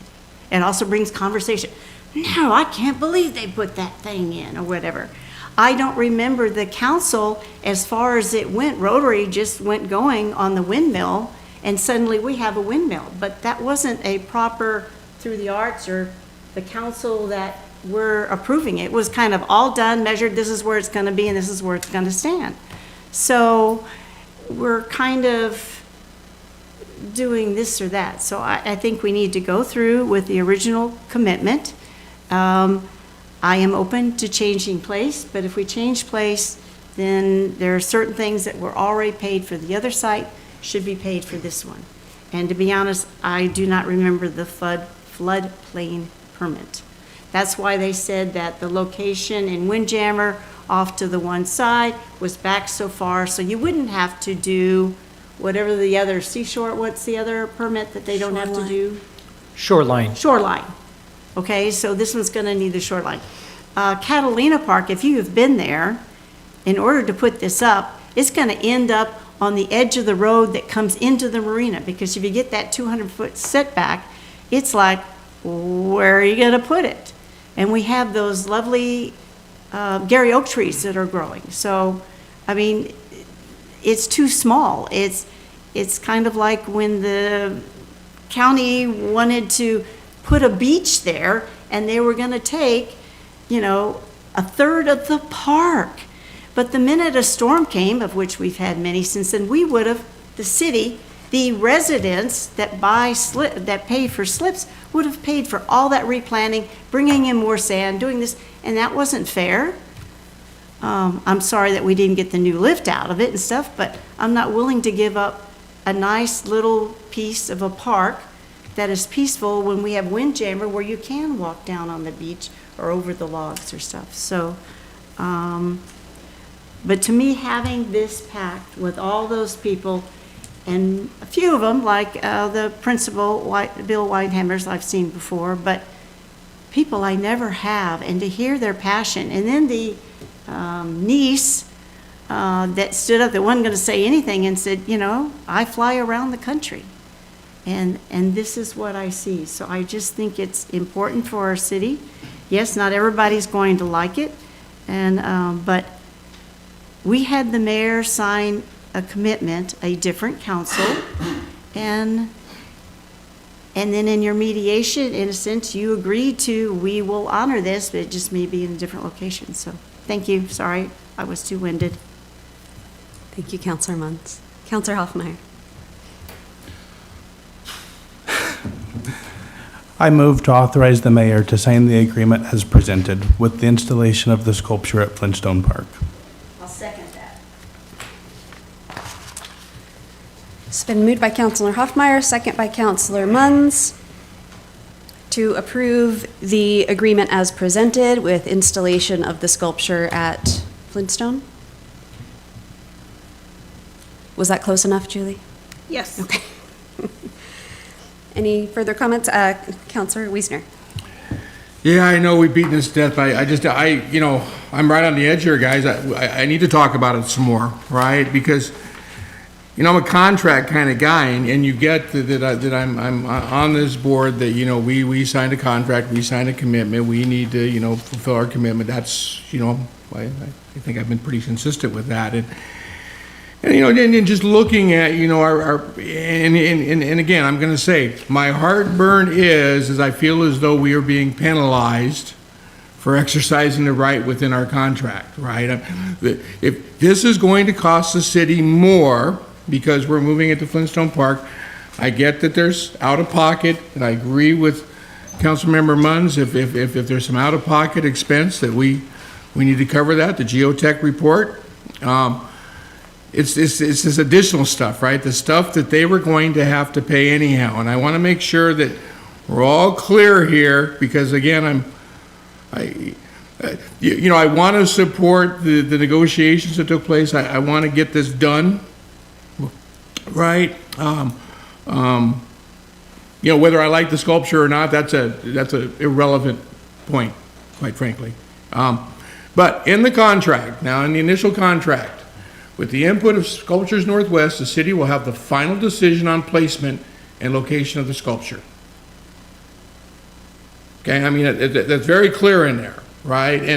And like all governments, I don't think there's anything in there that doesn't say we didn't retain our right to change our mind, right? I mean, this is what we agreed to.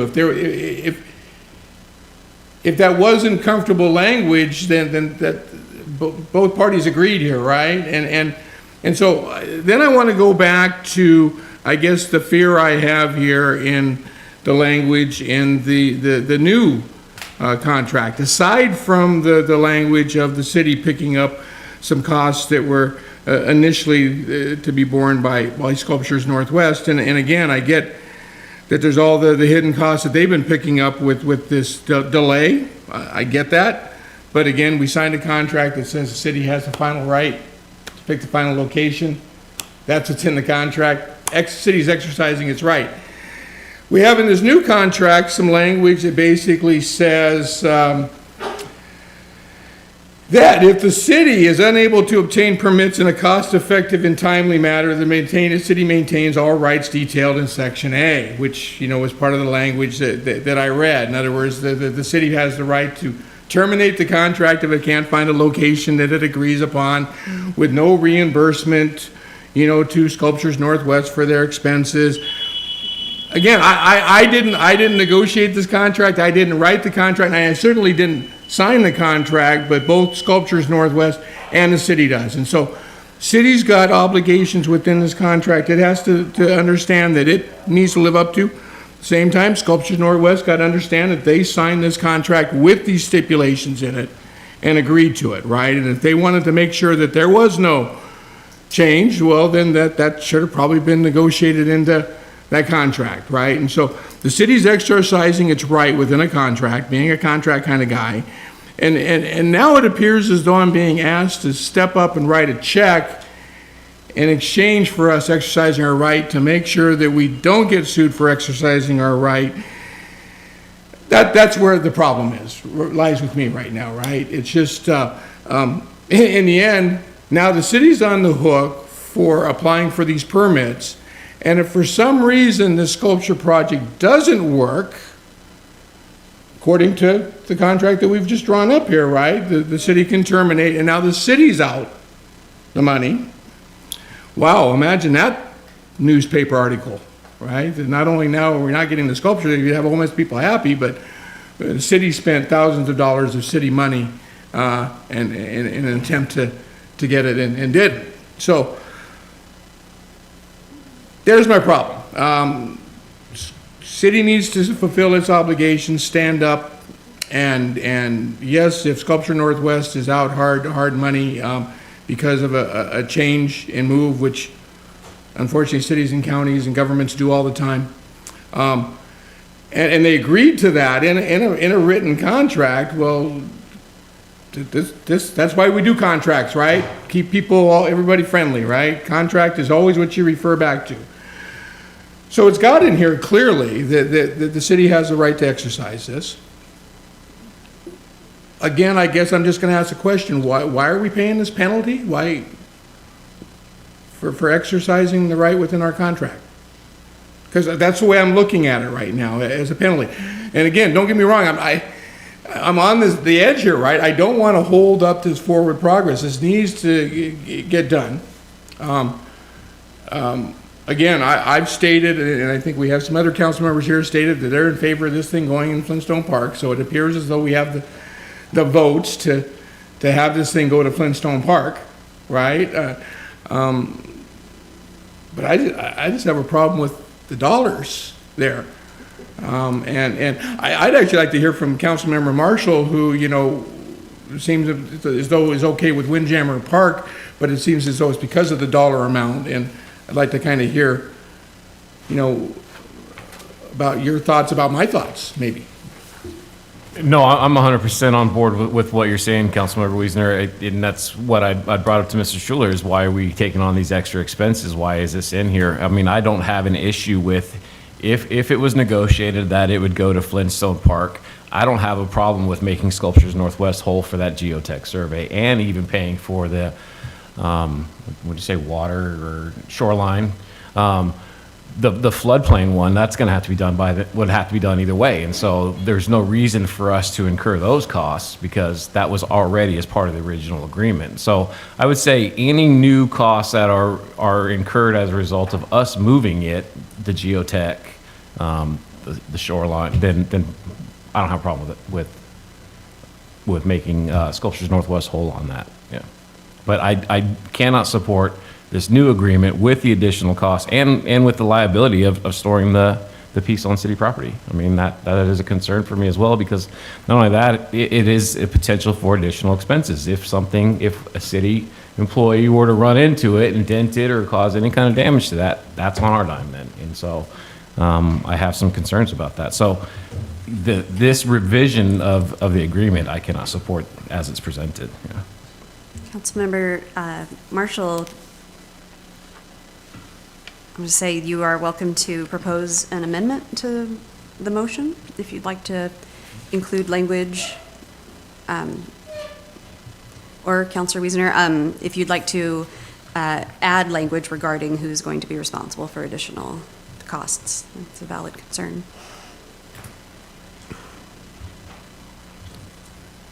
I'll just need the other comments first.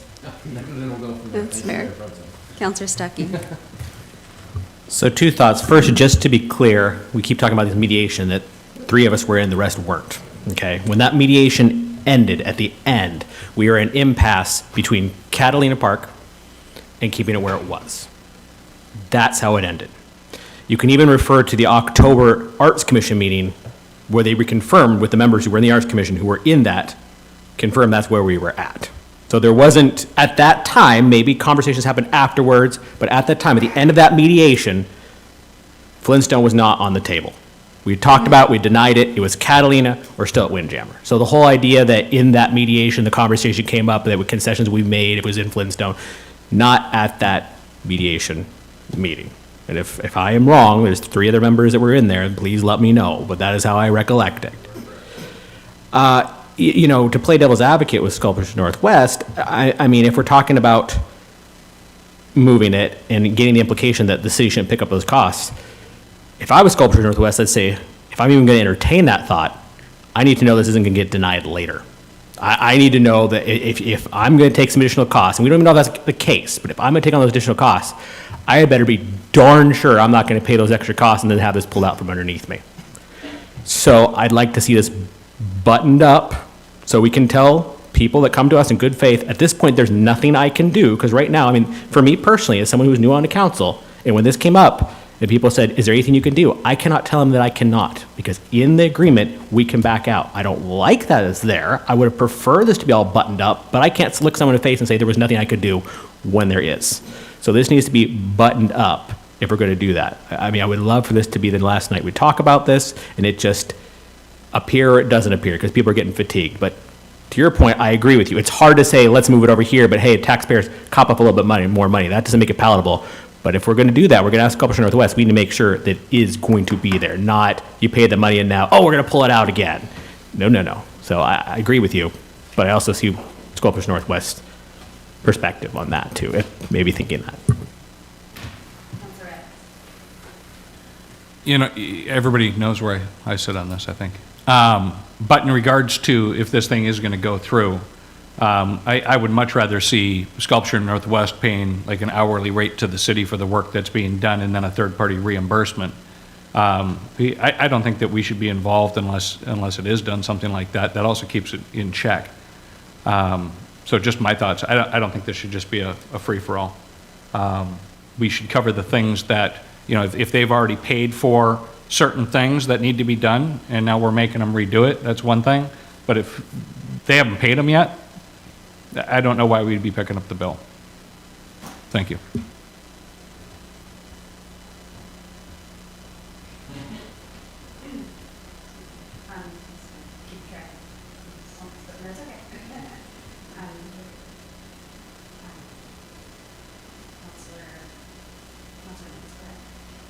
Thank you, Marin.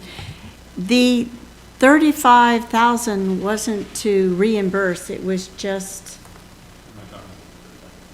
okay. Additional expense. All of it, or just, sorry? May I? What I'm talking about is we committed to 35,000. Now they're asking us to go over 35,000 for the additional expense of moving it to Flintstone Park.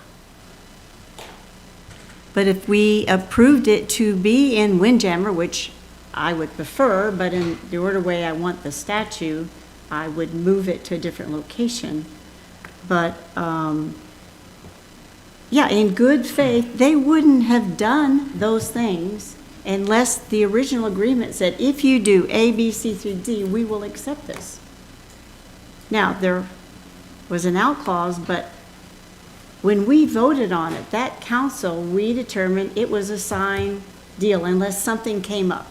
You know, archaeologists said, no, you can't put it here because we just found some bones. It's just no way it's going to go here. Or there's water coming underneath into the area, and so it's not going to be sellable. I mean,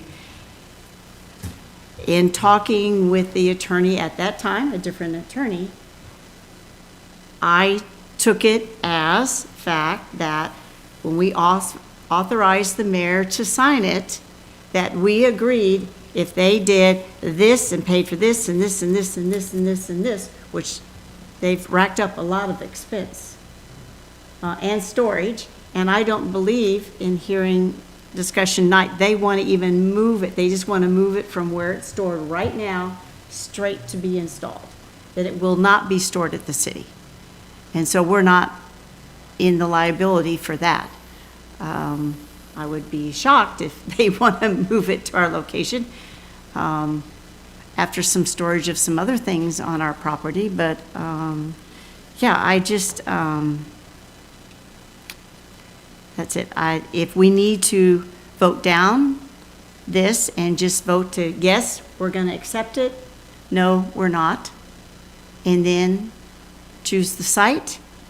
But no, I think if they put all this money into, why would they want to pay money to go through the geocheck study and all of that if we're going to say, no, we changed our mind, we're not going to do it. That's a waste of money. It's been a waste of a lot of time right now. No, I don't think you should, I don't think they deserve to be treated like that. So whether we vote down the motion that it is, and it's like, yep, we're going to accept it. And then we have another motion as to where. I don't think, according to Mr. Schuler, that the floodplain permit is all that expensive, right? I mean, it's not thousands of dollars. No, and I really appreciate the discussion. I think good points have been made, and you're right. My role was to find that compromise, that middle ground, to read the notes from the mediation report and the notes from the city attorney. I would just tell you that I really appreciate, from my standpoint as a project manager, I'm not trying to put any pressure on council to make a decision, but I would say from a time perspective, it'd be nice to have council make a decision on a location if that's what you want to do and move forward with that, or don't move forward. Because the time the city will spend far exceeds any costs that you're talking about as far as permits. So I think, and I know you don't see that, and so I think that's new information that you should know.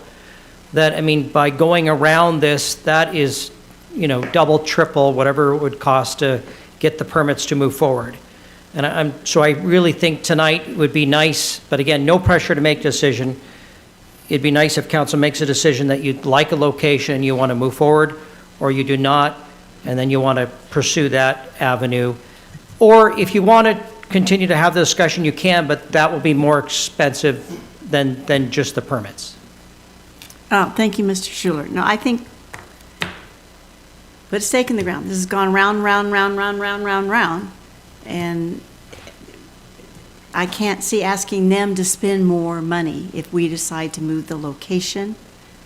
I like it where it's going to be, but if it gets moved, then I think those expenses we should pay. As far as the floodplain, maybe we can work out something. I mean, anyway, we need to vote. Either vote this down and make a new motion, and then make one for what location or whatever. Thank you. Thank you. Thank you, Councilor Munns. Just a reminder, the motion on the floor is to approve the signed contract as presented and install the sculpture at Flintstone Park. Go ahead, Councilor Hoffmeyer, you had your hand up. We are very fortunate to have you as our Public Works Director, and I think only senior staff would I put this on. Is it okay if I ask you a question? Always, yes. Do you support the motion that's on the floor? Do you believe that this will help us move forward? No, I don't want to answer your question. No, I just, thank you. No, I know this has got a good history. I would just say that I really appreciate the dialogue. I think this is what makes a wonderful council, is that you're having a very good, very intelligent dialogue about the issues. And you're right, I think, and again, you got to remember my role. My role is to get things done that you want to get done in a cost-effective manner. So that is my role. What do you want me to do? And I'm going to, again, look at ways to make it happen for the most cost-effective way that can be done. So did that answer your question? You'd be a really good lawyer. They're really good at saying it depends, right? Yes.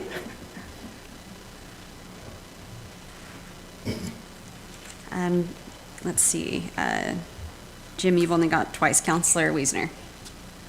Thank you. I'd like to make a friendly amendment to the motion on the floor to read that we enter into the agreement with Sculptures Northwest as presented with the following modifications. I'd like to remove floodplain permit, including associated biological assessment, building permit, conditional use permit, and hearing exam approval from the agreement, as well as remove the verbiage that says prior to installation, Sculpture Northwest may store the sculpture on city property at the sole discretion of the city. Second.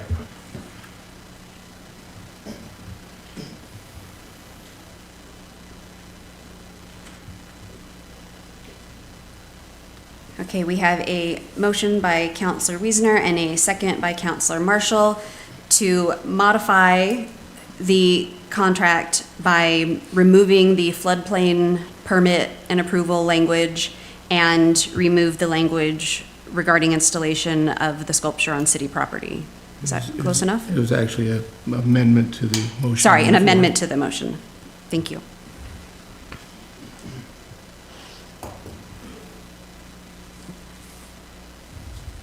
Counselor Evans, you want to speak on the amendment, the proposed amendment? No, I want to clarify my last comment because I don't think that it was understood. My concern is that the city would be running the process of applying for the permits for an entity where we're then taking the liability for that. We have Sculpture Northwest continue the process just like they normally would have. We will reimburse them for the expense so that way we're not involved in managing their project. We shouldn't be a project manager. We should be the city. That's my comment. Thank you. Yeah, Mr. O'Born, I was under the impression that Sculpture Northwest would be the project manager for this. Can you provide some clarification on that? I can't answer that one. I think they still are. I believe that the way it was written, and I believe the way our Public Works Director described it, they still are. Well, I got the mic now. I just want to bring up a procedure here so you know. We have a signed agreement. You amend the agreement. Any amendments would be subject to the approval of Sculpture Northwest. So there's a possibility that they don't approve it, and then we're back to kind of where we were before. So there's the risk there, but I just wanted you to be aware of that procedure there, because we did, like I mentioned earlier, we brought a signed agreement. If you approve it as is, then it's already signed, but when you amend it, then it would have to go back to them for their approval, and I can't answer whether they would approve those amendments or not. Staff would certainly try to get this thing buttoned up and want to encourage them to approve it. But, and with that, Mr. Schuler can speak to the other question about the. Yeah, I think previously, and I can't speak to this in much detail, but Gideon Kaufman could do a better job. But in the past, many of these there's a kind of a joint process between, Gideon and the Arts Commission and whoever the artist is. And so there's time on all sides, and so that's how I would describe that process.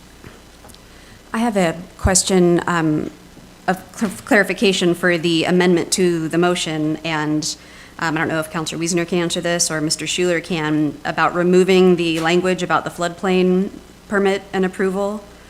Is that optional when we're installing something near the water?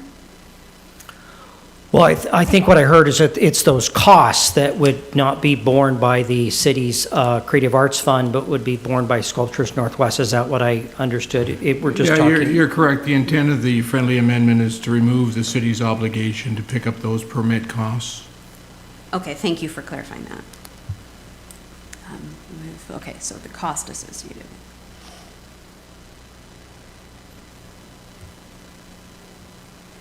Councilor Evans, go ahead. So in this new agreement, it says, the city shall apply for, obtain, and pay for necessary permitting for the sculpture.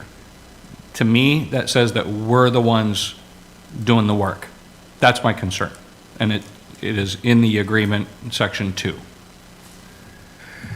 Yeah, and again, that wasn't I guess the intent of my friendly amendment, right? That's what happens when we do friendly amendments on existing. My intent of the friendly amendment was to remove the city's obligation to apply for, obtain, and pay for necessary permitting for the sculpture. So the city development services, which include floodplain permit, biological assessment, building permit, conditional use permit, and hearing examiner approval. The intent of the friendly amendment is to reimburse Sculptures Northwest for the out-of-pocket costs that they have made to date, which would be for the geotech permit. And, citing it with Mr. Marshall, I was okay with the net friendly amendment picking up the cost of the shoreline permit, not applying, obtaining, or paying for. Or, excuse me, applying or obtaining. Clear as mud. Absolutely. Counselor Stuckey. It still begs the question, I don't want to speak for Sculptures Northwest, obviously, but it still begs the question, we asked for these additional steps, we asked for these additional funds to come from Sculptures Northwest. I'd still be, if I was Sculptures Northwest, concerned that the rug can get pulled out from underneath me. My reason for mentioning earlier, we need to vote yes or no, is just as much for us as it is for them. I mean, I don't like to count votes necessarily, but I kind of am. I think we'd still go through. But I mean, unless there's some other way to assure them that it's going to happen, with all that's going on, it'd be hard for them to say, hey, take our word for it. So that's my concern too. If we're going to ask them for more, they need to be sure they're going to get their sculptures installed. Just a thought. Julie, would you be kind enough to read us the motion on the floor, which is the amendment to the original motion? I will make a very good attempt. How is that? Because I've heard a couple of things that may contradict what has been said. So Council Wiesner's original friendly amendment was to enter into the agreement with the following modifications. I did not get the entire list, but it is in regard to the floodplain permits and approval language in regards to obligations for permit costs, and to remove the language regarding storage on city property. That was seconded by Councilmember Marshall. I think I've got that close, maybe not, because I don't have the entire list of the permits that you read, Councilmember Wiesner. Then there was additional discussion as to what the intent of the friendly amendment was. And Councilmember Wiesner said his intent is to remove the city's obligation to apply and pay for those permits and for storage. He was okay with picking up costs, but not for applying or obtaining permits.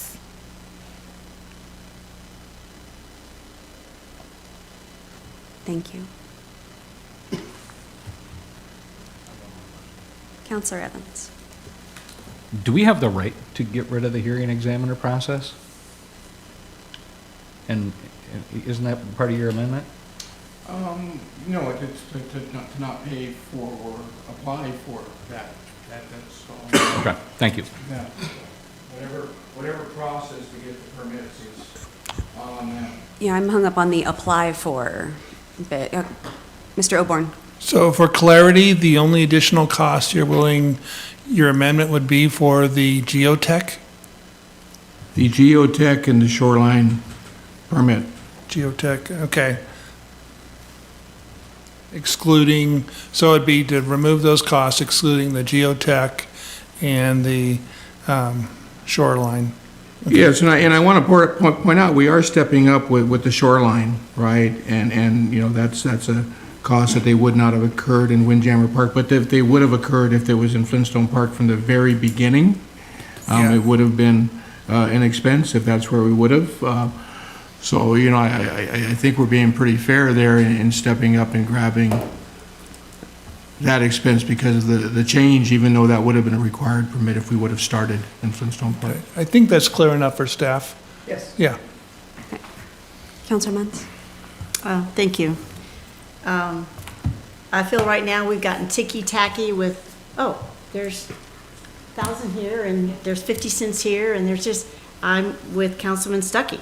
We need to say, vote this down, vote the other one down, and say, we will accept this statute. And then if you want to get into who's paying for what, but he's right, if we make changes, nothing gets done tonight. We have to go back to them and have it signed.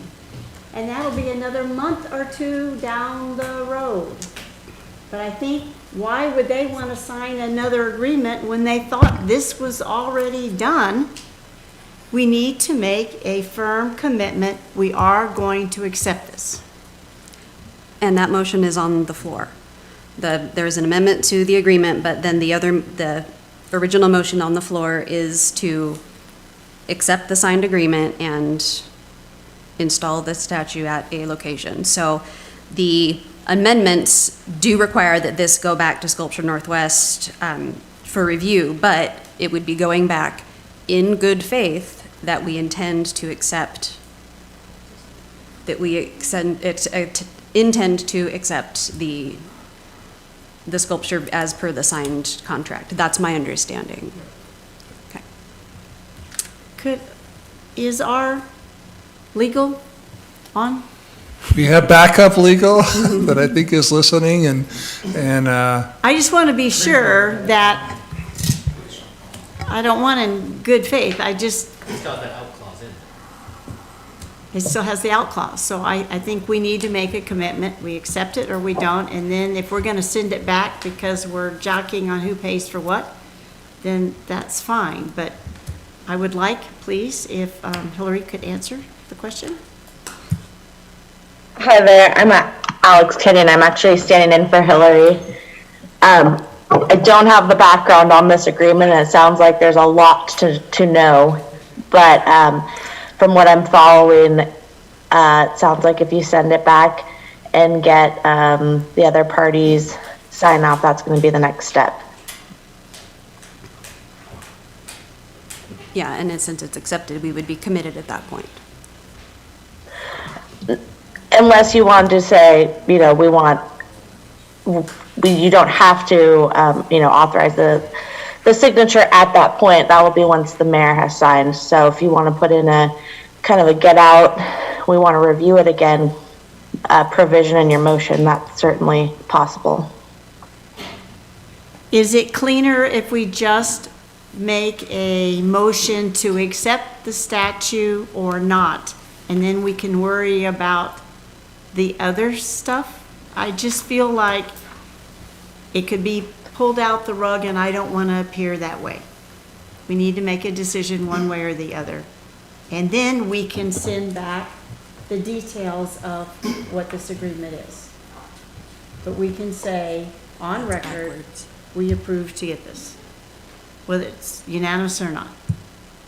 Councilor Marshall, did you have your hand up? I did. Thank you, Mayor Pro Tem. I just am having a hard time reconciling the idea of saying that we'll accept it in Flintstone, for example, without having the geotech study. I mean, we can't say, yes, we're going to take it without knowing whether or not it's going to be feasible in that park or not. So I think we have to do our due diligence. I think we have to do the studies and get the information before we can say, yes, it's going to go there.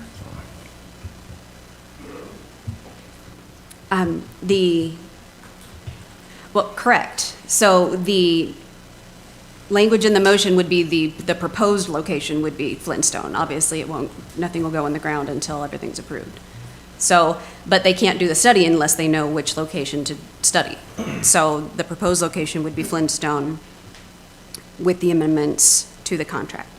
So with that, we'll call for a vote on the amendment to remove language associated with the city picking up the cost for the floodplain permit and approval, and the language regarding storage of the sculpture on city property.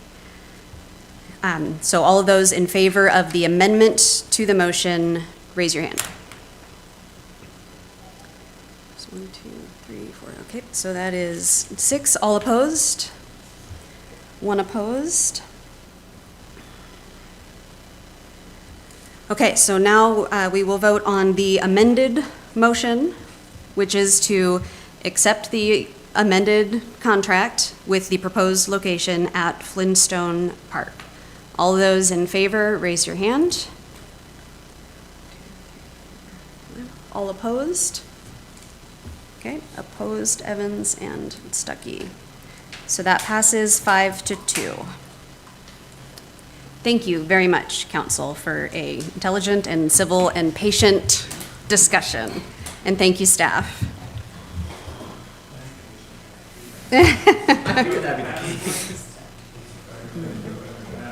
Okay. Do we need to take a brief recess, or do we want to move on? Okay, all right. At this time, we will take a 5-minute recess. Apologies, Mr. Warner, and we will reconvene at 8:46. Thank you.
it is 8:45, and we have reconvened after a brief recess. At this time, seeing as the hour is getting late, there's a potential for a couple of motions. One of them is to move our Planning Commission annual report up to be our next item, as opposed to the last item. And also, we will probably need to extend our meeting past our usual 9 PM cutoff time. And at that time, I will entertain one or both or none of those motions. Counselor Munns. Thank you, Mayor Pro Tem. I move that we take item 10A and move it up behind, let's see, before 9A? Oh, we're still on 8, yeah. Or was it 8C? Okay, 8C. Is there a second? Second. Okay. All right, to move by Counselor Munns to take item 10A and move it to between 8B and C to be our next motion. I'm going to give that second to Counselor Marshall. All those in favor, raise your hand. Thank you. That passes unanimously. That will be our next item. And the second motion I'll make is to extend our meeting past 9 o'clock to when we get done, until we get done. Okay, is there a second for that? So motion by Counselor Munn, second by Wiesner to extend our meeting time past 9 o'clock. All those in favor, raise your hand. And that passes unanimously. Thank you. That business being taken care of, we will now jump to item 10A, which is our annual Planning Commission report. Mr. David Kuhl, our Development Services Director. Thank you, Mayor Pro Tem Heisen, members of council. Appreciate the offer to move up. This is very much appreciated. Thanks for being flexible. Of course. Tonight I have with us our longstanding Planning Commission Chairman, Mr. Greg Wassender is here. And so we are both here today to present the Development Services Planning Commission Annual Report. In your staff report that you all saw before, there were a few items in there. The first part was reviewing the accomplishments in 2022. The next part is our work program for 2023. The third part is recommendations from our Planning Commission.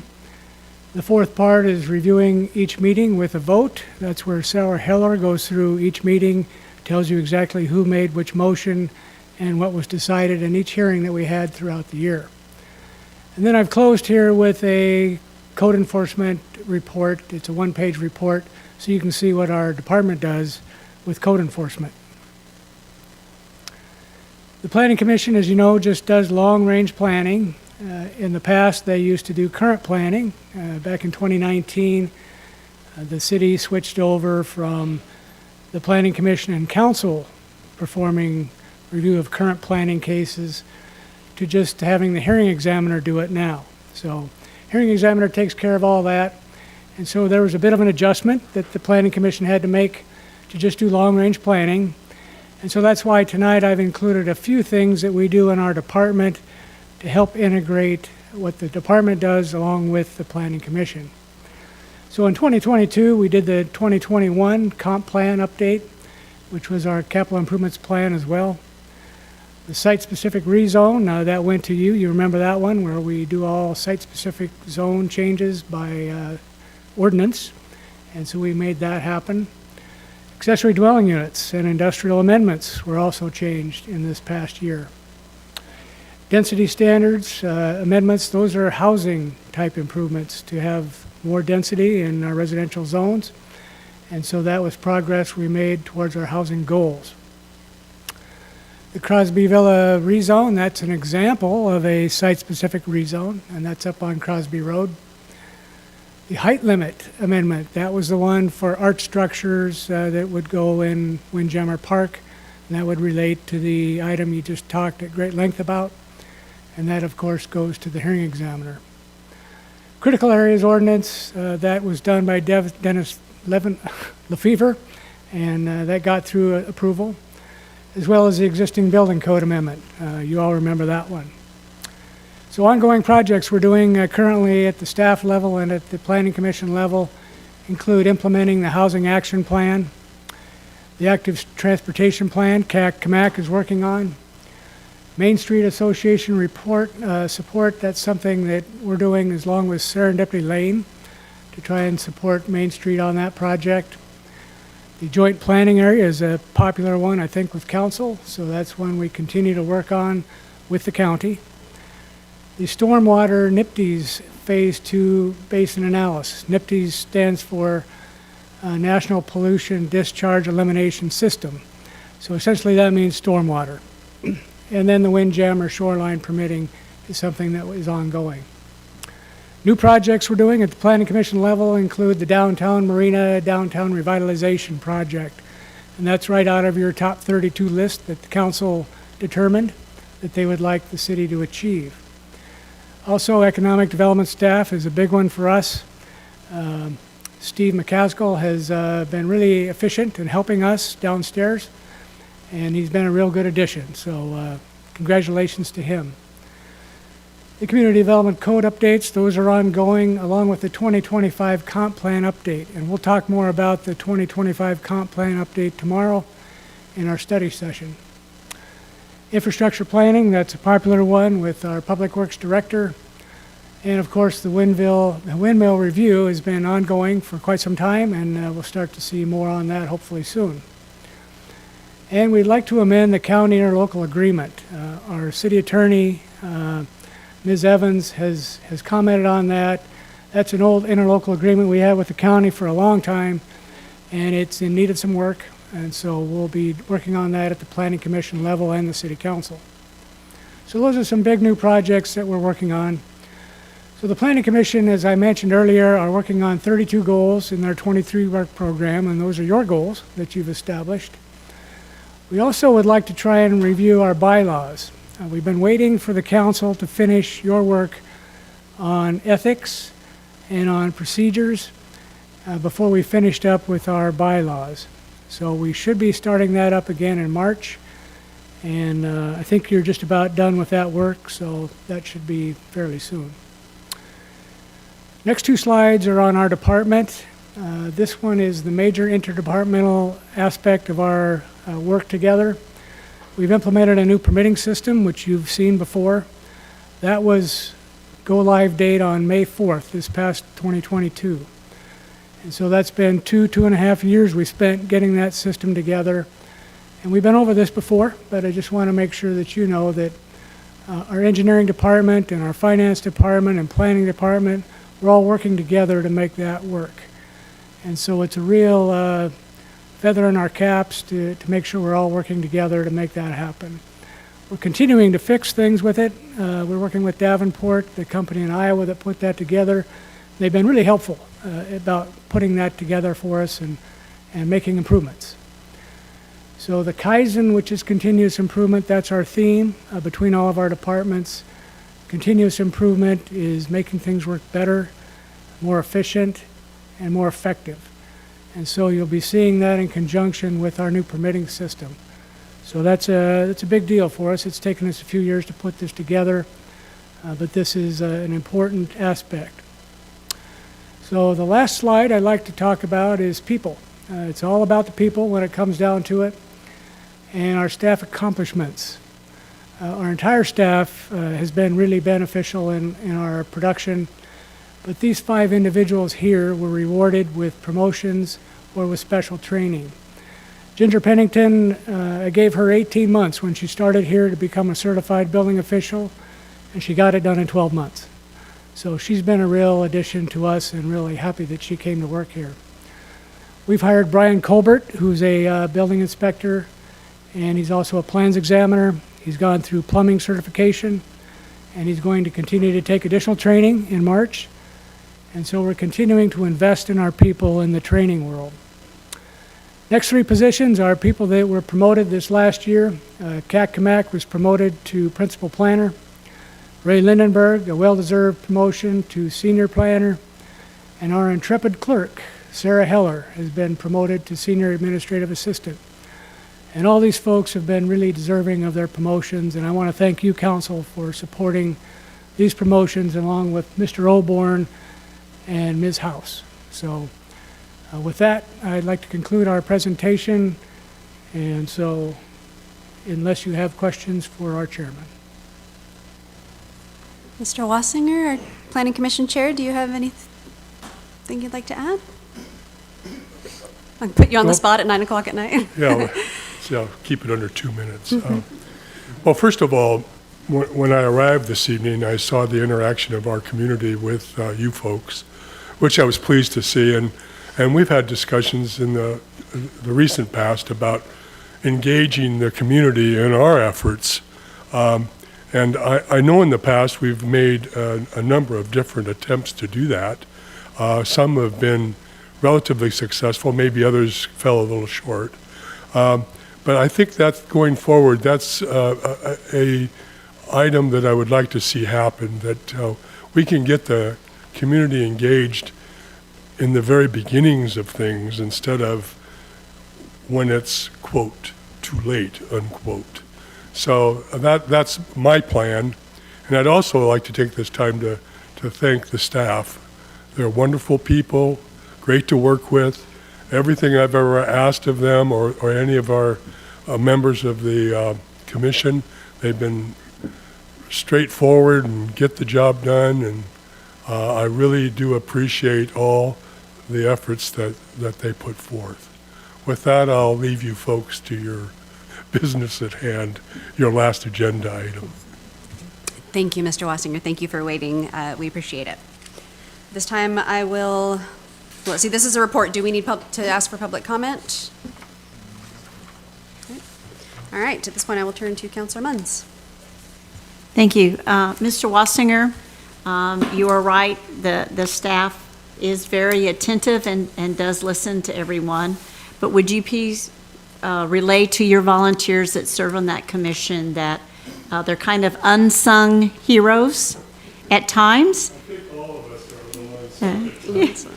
And would you please relay that I'm sure all my fellow council members would want to say thank you very much for them serving and hope they will stay a little while because it takes a while to get your feet on the ground with Planning Commission, as I remember. So thank you very much. Thank you, Councilor Munns. Councilor Hoffmeyer. As he's getting ready to run off here, I've been fortunate enough to know Mr. Wassinger on an acquaintance level, I guess, for the last 24 years. And a customer of his, I buy a lot of coffee. But thank you for all you bring to the community. And David, you know, all the reports I hear are that you're doing great things down there. I love the haircut, by the way. To the rest of your staff, too, Ginger, Brian, Cac, Ray, Sarah. That happens to be one of the departments in City Hall where there is quite a bit of interaction with the community. And the feedback is positive, so keep it up. I know we always have further to go and more that we can do, but I feel that we're headed in the right direction, so thank you all.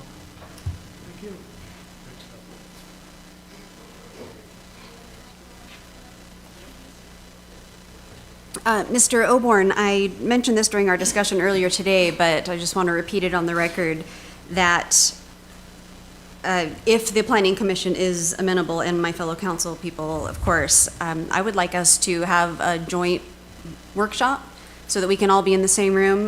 The last thing I want to ask of our Planning Commission is to attend another meeting. I know they're volunteers, but I think, you know, even if it was just once a year, if we all got together in the same room and just discussed priorities and, you know, concerns, I think that would be time well spent.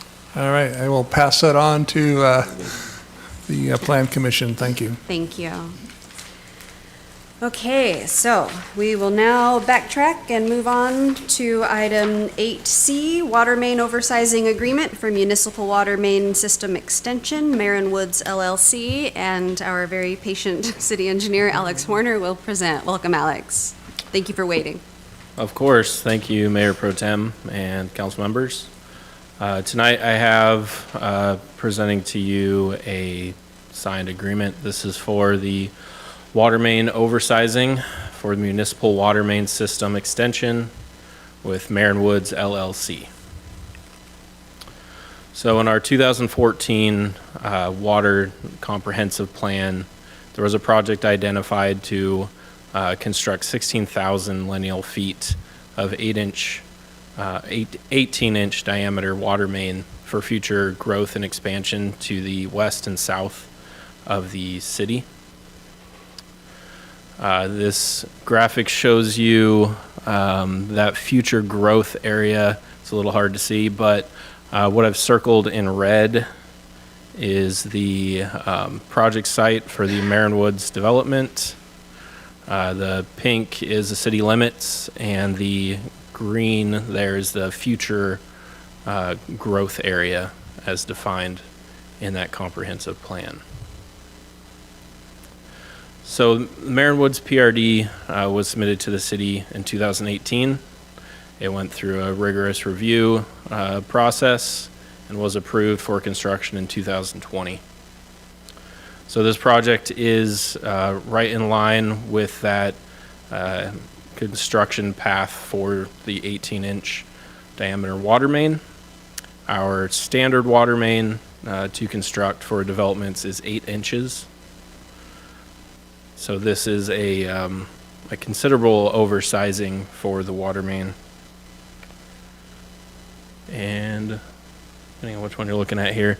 So this is the plat of Marin Woods, and the 18-inch water main runs along Putnam Drive through this new extension to Fairway Lane. The rest of the water main throughout the site is a standard 8-inch diameter water main. So as we sit here today, the project is seeking final plat approval. The infrastructure has been constructed, including this water main, which is the 18-inch diameter water main. It's been installed, inspected, tested, and accepted by the city. It will be brought to council for final plat approval with those infrastructure improvements shortly. So per our municipal code, if the water fund has sufficient funds available, the city shall pay the material cost difference for that upsizing. Here's some photos of the construction. You can see it's quite a large water main. It's more difficult to install and handle than an 8-inch diameter PVC water main.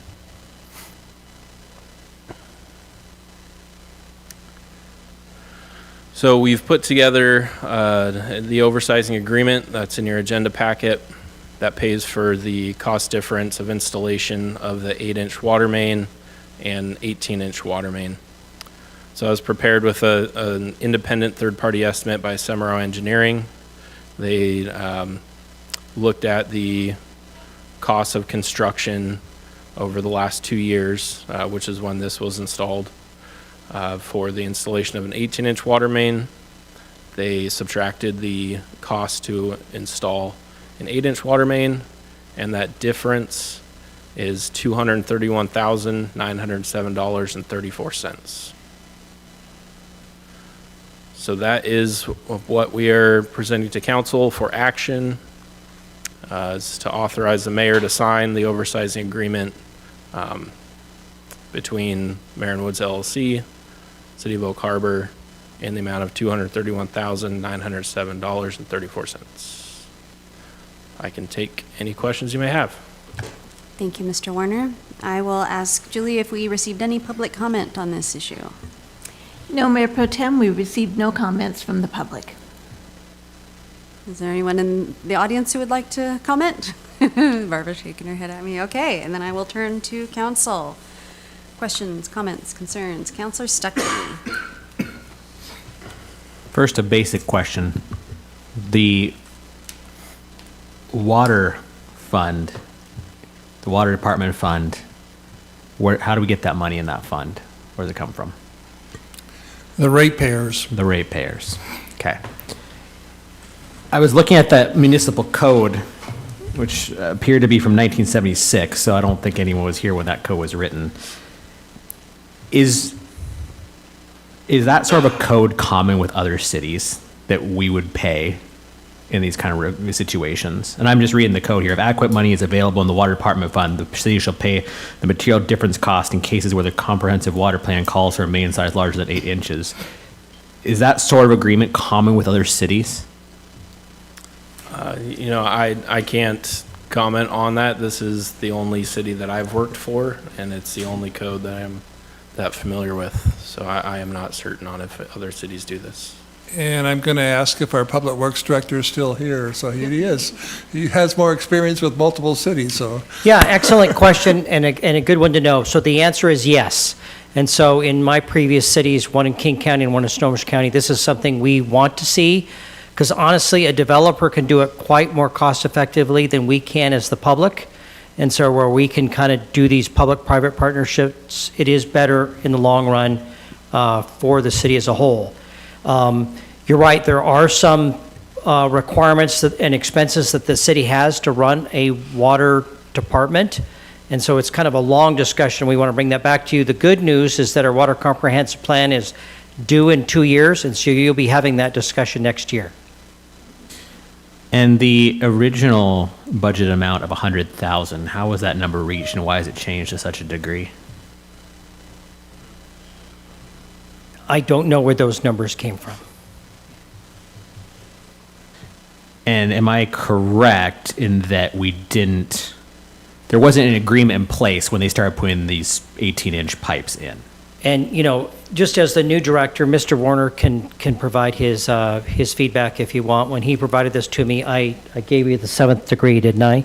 I went through this and said, are we sure this is what we need to pay? And we worked hard. We got an outside engineering firm to justify these, because again, my role is to make sure I represent your ratepayers, right? And so we want to do what's fair, but I also represent your ratepayers. So we don't want to come to you with anything that we feel that we can't stand behind and say, we made sure that this is the right amount that you should be paying as representatives of your ratepayers. Does our city engineer have any other input on those questions? Yeah, I can talk a bit on the timeline. You are correct. This agreement was not in place when the owner/developer chose to move forward with the improvements, including the oversized water main. So, unless they knew how much was in our water fund, they would have no idea if this money was going to come to them or not. They were proceeding no matter what. I could say they were proceeding at risk. We had started negotiations with an owner in 2019. The ownership changed, city attorneys changed, city engineers changed.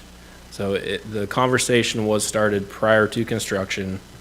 There never was a signed agreement in place prior to the current owner choosing to move forward with these improvements.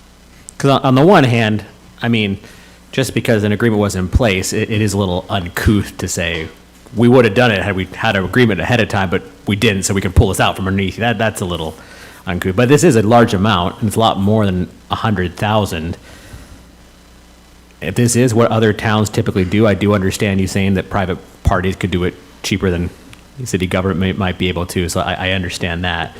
Obviously, I don't like paying this large amount out of the ratepayers, but it is what it is. If you look in your agenda packet, I don't have the exact page in front of me, but when this project was initially identified, the estimated cost was $250,000. But in the most recent budget, the number that we assigned to this was $100,000. Okay, thank you. Councilor Munns. Thank you, Mayor Pro Tem. What advantage by putting in this 18-inch pipe is it to the city? Yeah, so this is going to allow for that future growth in the south and west quadrant of the city, which is where we see the growth potential for additional housing. This is just the beginning of a potentially 16,000-foot long water main. All right, so this is really laying the groundwork for that. In our comprehensive plan, it says it's within the 20-year planning window. It could become necessary if the development in the areas require additional flow and connections. So, we have to always be concerned about the water capacity for fire flow and keeping water pressures in an adequate range for all the additional housing that we could see in that section of town. So it is fortuitous that it was in negotiation already, so part of this 18-inch was paid. It's just the difference in material between an 8 going into the development, and now you have an 18-inch that, as you said, will get longer and longer as more developments come, and it will help our water flow, especially to the fire hydrants that will be necessary. Right, and this 18-inch water main was identified in our 2014 Water Comprehensive Plan. The development came to us in 2018, so that was our trigger point to bring to their attention that, we have our comprehensive plan that is showing this water main within the footprint of your development.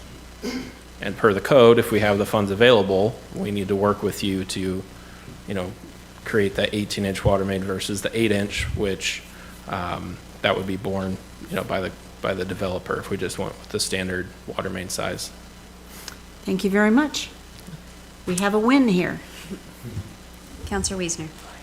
Yeah, and we really do have a win. The reality is the history, and, thanks for the history that you shared, Alex, but, the history for the council who wasn't here at the time, the family who was working on developing this property had kind of had a couple false starts. They had started developing it, and then the economy kind of turned, and they backed off, and then they came back and started to develop it again, and then we hit them with the upsizing of the water main, and if I remember right, there was a fairly heated discussion about that, because, what we're reimbursing here is the actual cost of materials. What we're not reimbursing is the labor. So it takes a lot more equipment time to dig out a bigger trench, takes a lot more equipment time to backfill that trench, takes a lot more equipment to stick that 18-inch water line in versus an 8-inch water line. And so all of those costs were being borne by the developer, and the previous developer wasn't real happy about that. And then like you say, he sold it to another developer who came along, knowing that was a kind of a sticking point, but also knowing that we were working on a reimbursement agreement. And I think the developer, saw that obviously putting these numbers together was going to delay the project, and they proceeded to do it kind of on good faith. So, I mean, just the water line, the price in the water line alone difference is $139,000 just in the actual material of the water line, not sticking it in, connecting it, digging out for it, backfilling it. All that's borne by the developers. So, and I do agree that we see this in a lot of towns. And this, Mr. Schuler is absolutely right. This is a lesser expensive way to get city infrastructure built out for the city to do this project. I imagine it probably would have been triple, if not quadruple. Would that not be probably a fair assessment? Yeah, I'd say, ballpark, it could be double the cost, because we would have to pay for the engineering, which is another 15%, construction management, project management, be another 25%. So those are some of the costs that we did not incur because the developer installed this. Plus all the prevailing wage labor that would be involved in it, because we're just reimbursing them the materials. There is no labor cost involved in this reimbursement. Well, this is for the installed cost. But again, so this 18-inch DI water line with restrained joint gaskets at 1,202 linear feet at 170, that's an installed price for the 173? Because again, I might want to go back to the deal, I think the city code doesn't talk about reimbursement for the materials, right?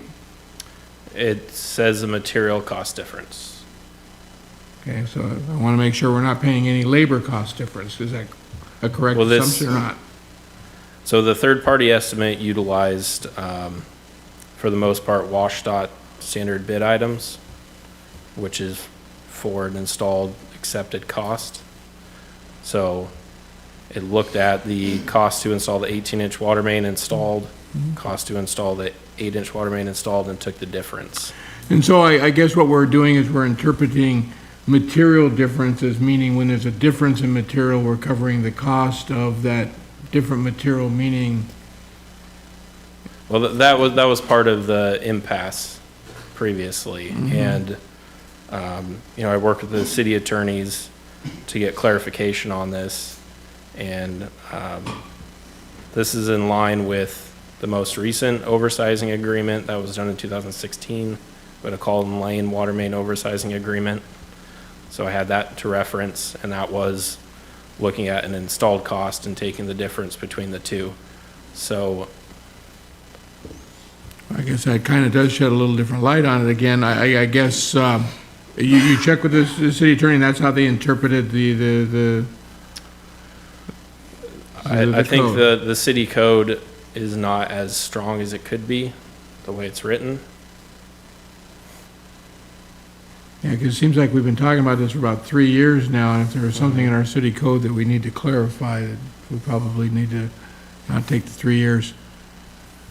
Okay, well, thanks for that, Alex. I appreciate it. Thank you. So I think what I heard there was that material cost difference means the actual cost difference from installing the 8-inch versus the 18, which is different than difference in cost of materials, apparently. Is that how?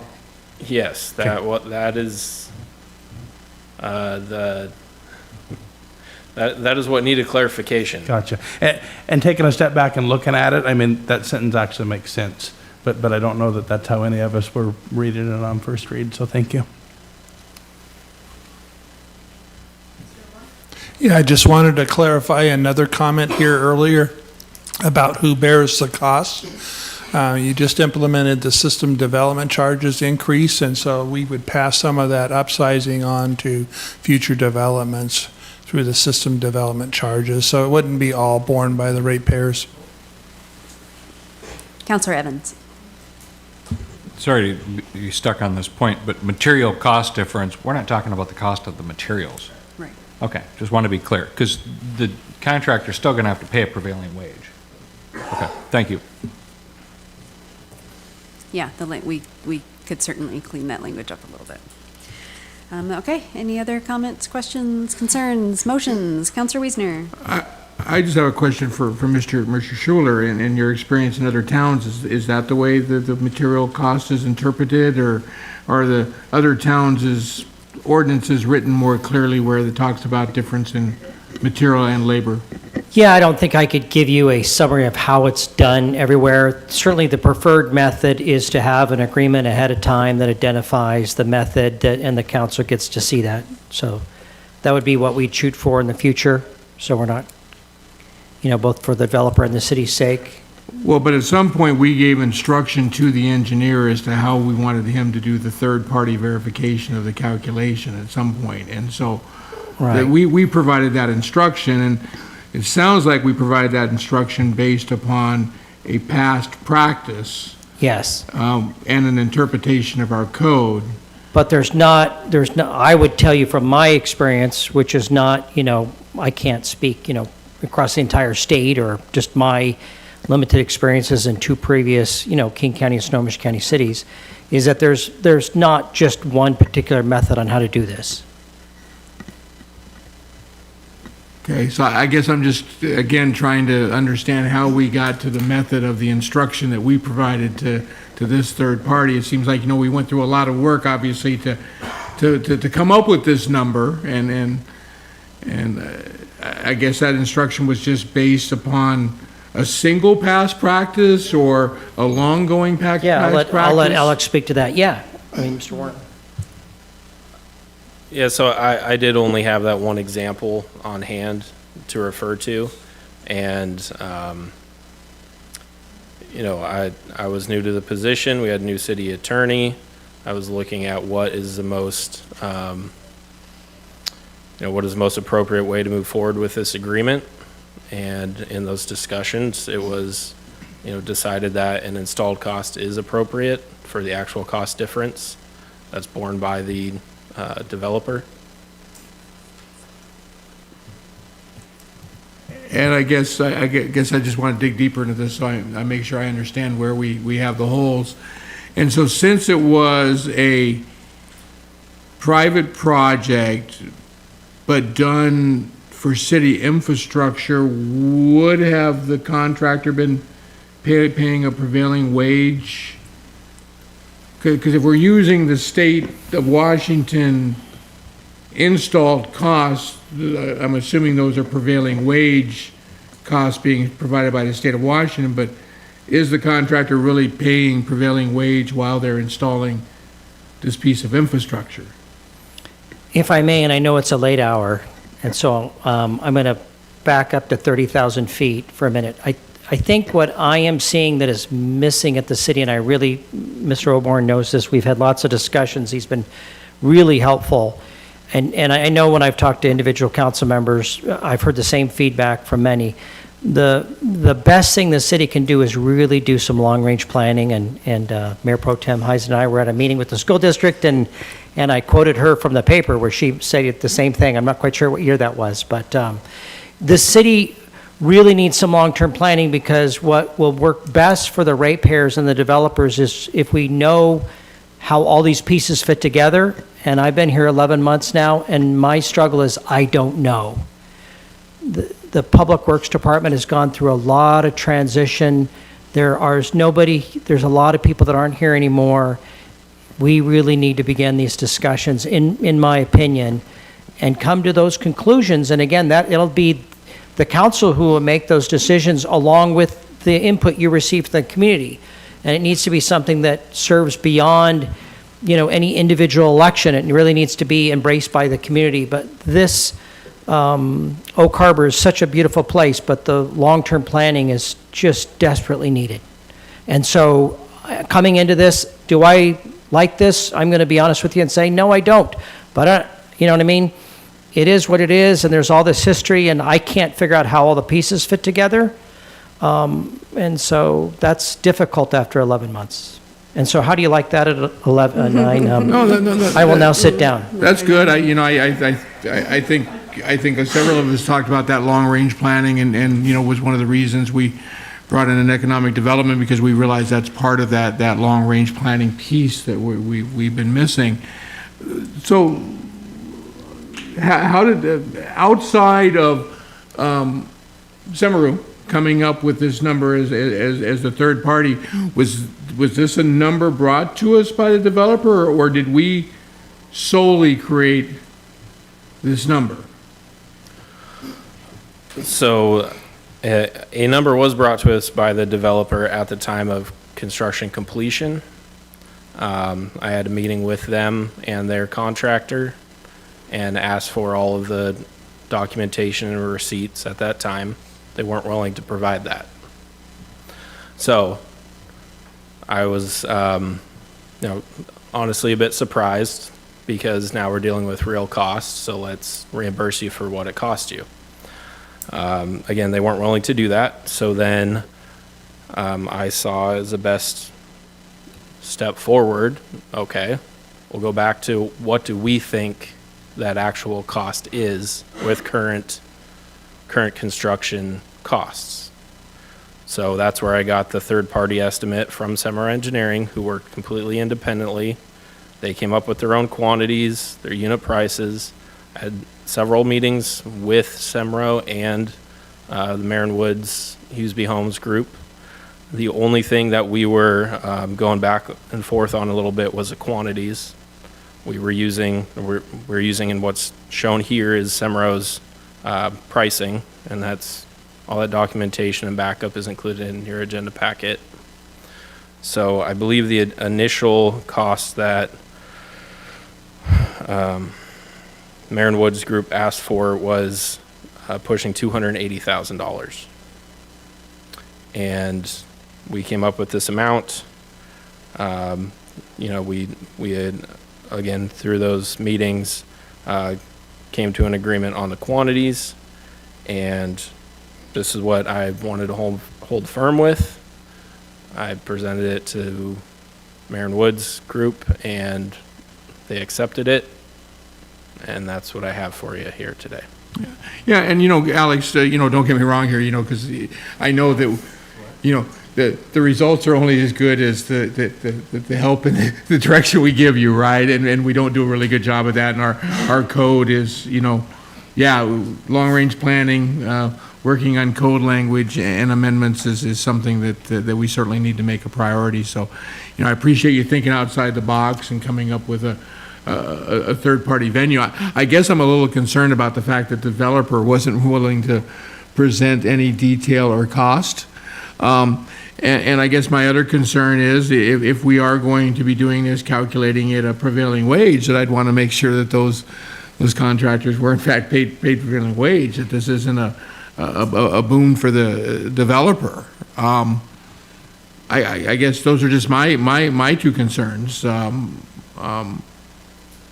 And again, I appreciate that this is an absolute imperfected code, another imperfected code we've given you guys to try and interpret and work with, and I'm sorry for that. Because I know that you have been down there negotiating in good faith and doing everything on behalf of the city, and so, it's one of those mixed emotions, right? Do we step up to the plate and do what appears to be right, or do we take a little deeper look and figure out, because we're kind of setting a precedent, right? Unless we change the code, then of course we're going to be looking back at this one for the next one again, right? And saying, well, we did that on the previous one because that's how we got to where we're at, kind of, right? Because that's what we did the last time. Right, and if I could, I've seen the ambiguity in the code language.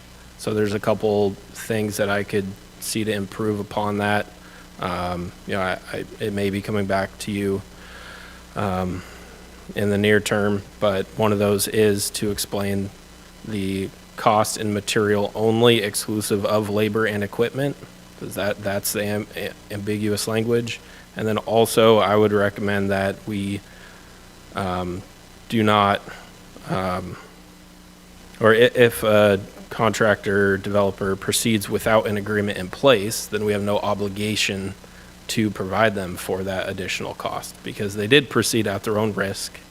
But again, we were continuing the negotiation conversations. But I think in the future, we need to hold fast that this agreement needs to be in place before they construct, because this has just confused the matter. Well, and the reality is, we all knew it was an issue 3 years ago, I think, when it first came up. Mm-hmm. So, and I think they knew it was an issue coming in, because they purchased at the time that all that discussion was taking place. So, I'll yield to the other council member. Thank you, Councilor Wiesner. Yeah, this is certainly a valuable learning opportunity, and I'm always grateful when we can find room for improvement, and Lord knows that we have some in this case. So thank you for your suggestions, and I look forward to seeing that on a future agenda. Let's see, Councilor Marshall, did you have anything to add? You haven't spoken yet. I'm just trying to make my way through the... No obligation. No, I appreciate it, Mayor Pro Tem. No, I agree with Councilmember Wiesner and with Alex. The ambiguity of the language, it leads to problems, and Alex, I appreciate you negotiating with them and getting us to this point. I share the concern of not being willing to share their receipts. That to me, that's a red flag, and we'd only budgeted $100,000 for this as part of our capital improvement plan, without knowing if they paid prevailing wages or what their actual costs were. I'm hesitant to agree to give them, double what we had actually budgeted, or more than double what we budgeted. So I guess all I really have to add to this discussion at this point is that we should probably take a look at our municipal code and clean up that language for the future, so we don't put our staff into these kind of predicaments. So I apologize, Alex, and appreciate your time and effort in this. Councilor Hoffmeyer. Yeah, I think what we've seen a lot over the last year is, the developmental code. I mean, there's an inordinate amount of stuff that needs tweaked and adjusted and updated, and we're getting there. And maybe at some point it gets to where there's enough patchwork on that developmental code, and though some areas are good, maybe other areas need a full comprehensive review. My question would be, so the city told the developer, here's our comprehensive plan. This is why we would like you to put this 18-inch line through here. This ordinance says we'll reimburse you if the money is available. The amount of money in the water fund's public knowledge, so they would know that money's there. Even though maybe the steps were done in an odd order on their part. When this developer seen the comprehensive plan, was it at the $100,000 number or was it the $250,000 number? Do we know that? At the time, it was $250,000. That's what we had in the 2021 and 2022 biennium budget, was $250,000. At that point, it probably becomes very resembling of what happened with the road at the U-Haul facility, for instance. And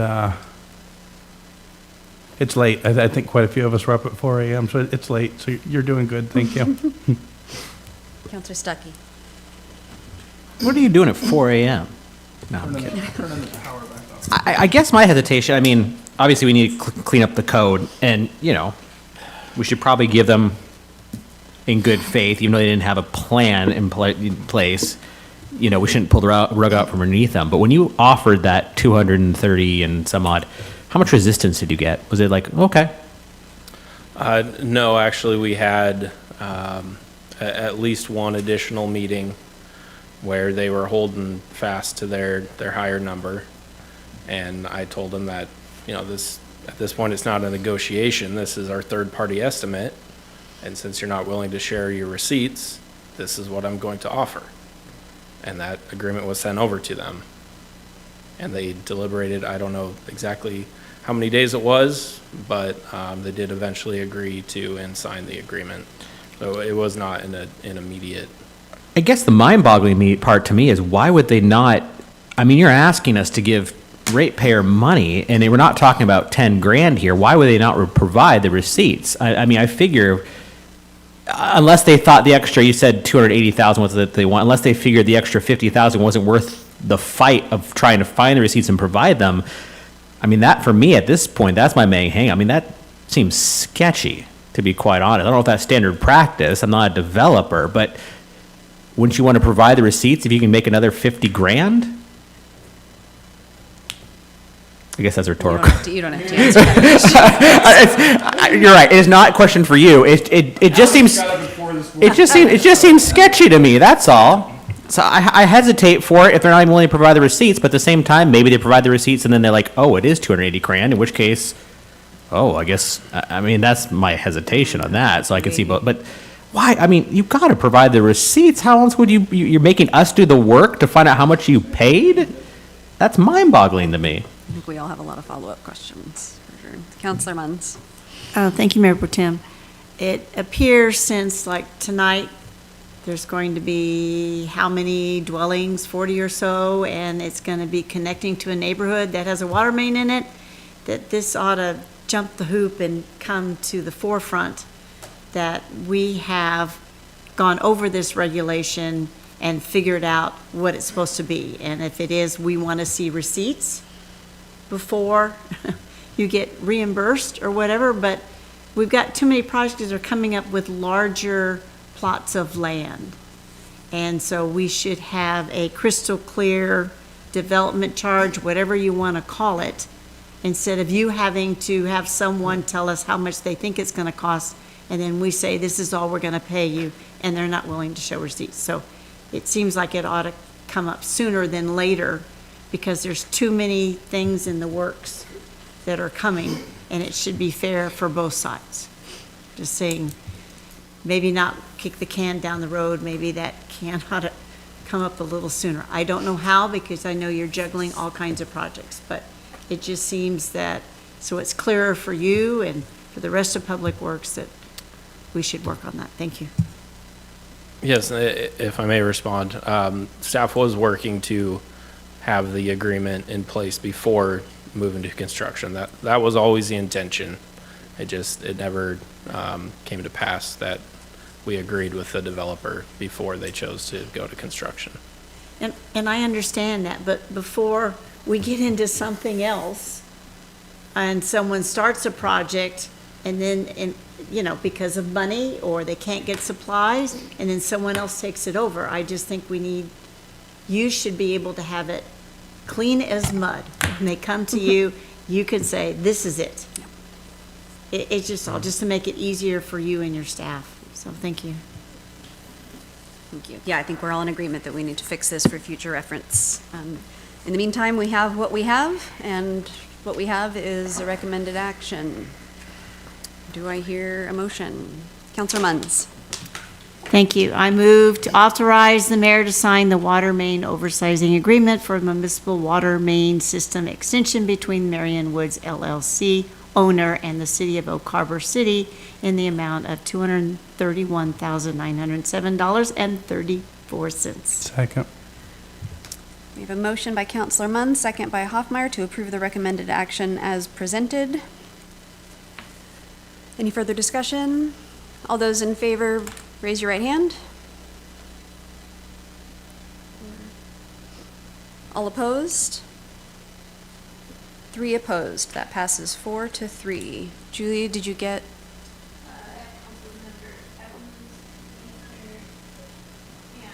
Stuckey opposed, correct. Thank you, Alex. Thank you.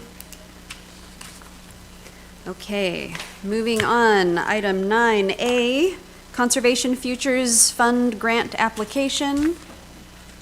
City Administrator Blaine Oborn will present.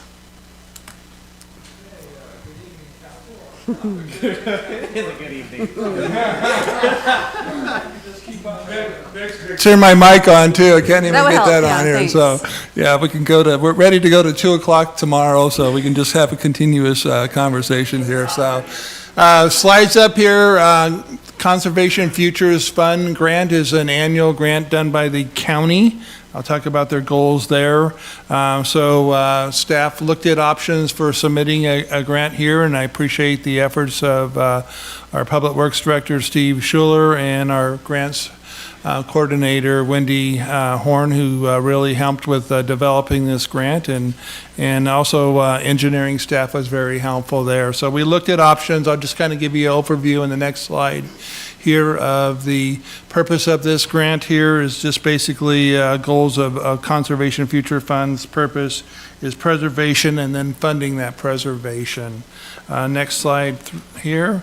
A little history of the property we're considering here is near a previous successful Conservation Futures grant. In 1998, the city acquired 35 acres from the Fenn family. It talks about how and then additional 9 acres was donated by that family there. So this is talking about the goal here is there's other remnant properties around here that we can acquire and kind of extend that basin here. The next map gives you a map of the areas, 3 parcels there that all kind of surrounded on the edge of the parcels that we've already acquired there through conservation easements. So a total, 1 parcel offers a beachfront access, and then 2 parcels had conservation and additional wetlands marsh that we can protect. The request is for $582,490, and there's no matching dollars for the city for this.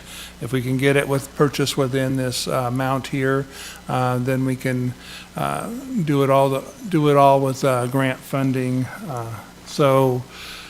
We did look at other options, and it's just really looking throughout the city, and it was the best choice, these 3 parcels here, and it really fit well with previous acquired property here. So to speed up the process, the recommended motion is to move to sign the Conservation Future Grant application, requesting up to $582,490 for the purpose of acquiring or purchasing 3 parcels adjacent to the city-owned Friend Marsh. So with that, I'm open to answering any questions, and I probably have additional staff here to help me with this discussion. Thank you, Mr. Oborn. Julie, have we received any public comment on this item? No, Mayor Pro Tem, we did not receive any comment. Anyone in the audience wishes to make a public comment? All right, I'll turn to council. Councilor Stuckey. You said it, but it's late, and I just want to confirm, this is not matching funds, it's just a straight grant. Yes, we use the assessed value and put 25% for contingency within it. So we haven't negotiated with the property owner was amenable to selling the 3 properties. We did not negotiate a price with them, but we think there's a good possibility that we can do it within that. So assuming we can acquire the property within it, then there wouldn't be any additional funds for the city. Okay, that's my main, I mean, personally, I don't want to see any city funds. I mean, if it's a grant and we can get it and go to it, great, but I don't want to see any funds above that coming out of the city, so. So we've acquired other, in the 7th Avenue area, we bought a couple of parcels there, and we didn't use conservation easement and just bought those with storm drain funds. So this is an opportunity we saw to, instead of using city funds, to use the grant funds.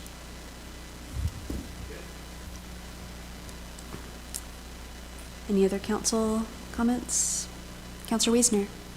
I'd like to move to authorize the mayor to sign the Conservation Futures Fund grant application requesting up to $582,490 for the purchase of 3 parcels adjacent to city-owned Friend Marsh. Second. A motion by Councilor Wiesner, second Councilor Munns to approve the recommended action as presented. Any further comments, discussion, questions? Seeing none, all those in favor, raise your hand. Any opposed? And that passes unanimously. Councilor Munns. I think some people may remember, but the park that's right there, the trailhead, that was with a grant from the county to buy that, to have a trailhead to start there, to have the park. And then Friends gave us permission to go around their property because they owned it and they had someone lease the farmland. So this would be a good deal to finish it off. Thank you. All right, there being no further business, I will entertain a Move to motion adjourn? Do I hear a second? All right, moved by Councilor Wiesner, second by Councilor Marshall to adjourn. All those in favor, raise your hand. You gotta think about it. And that passes unanimously. See you in 16 hours. Thank you.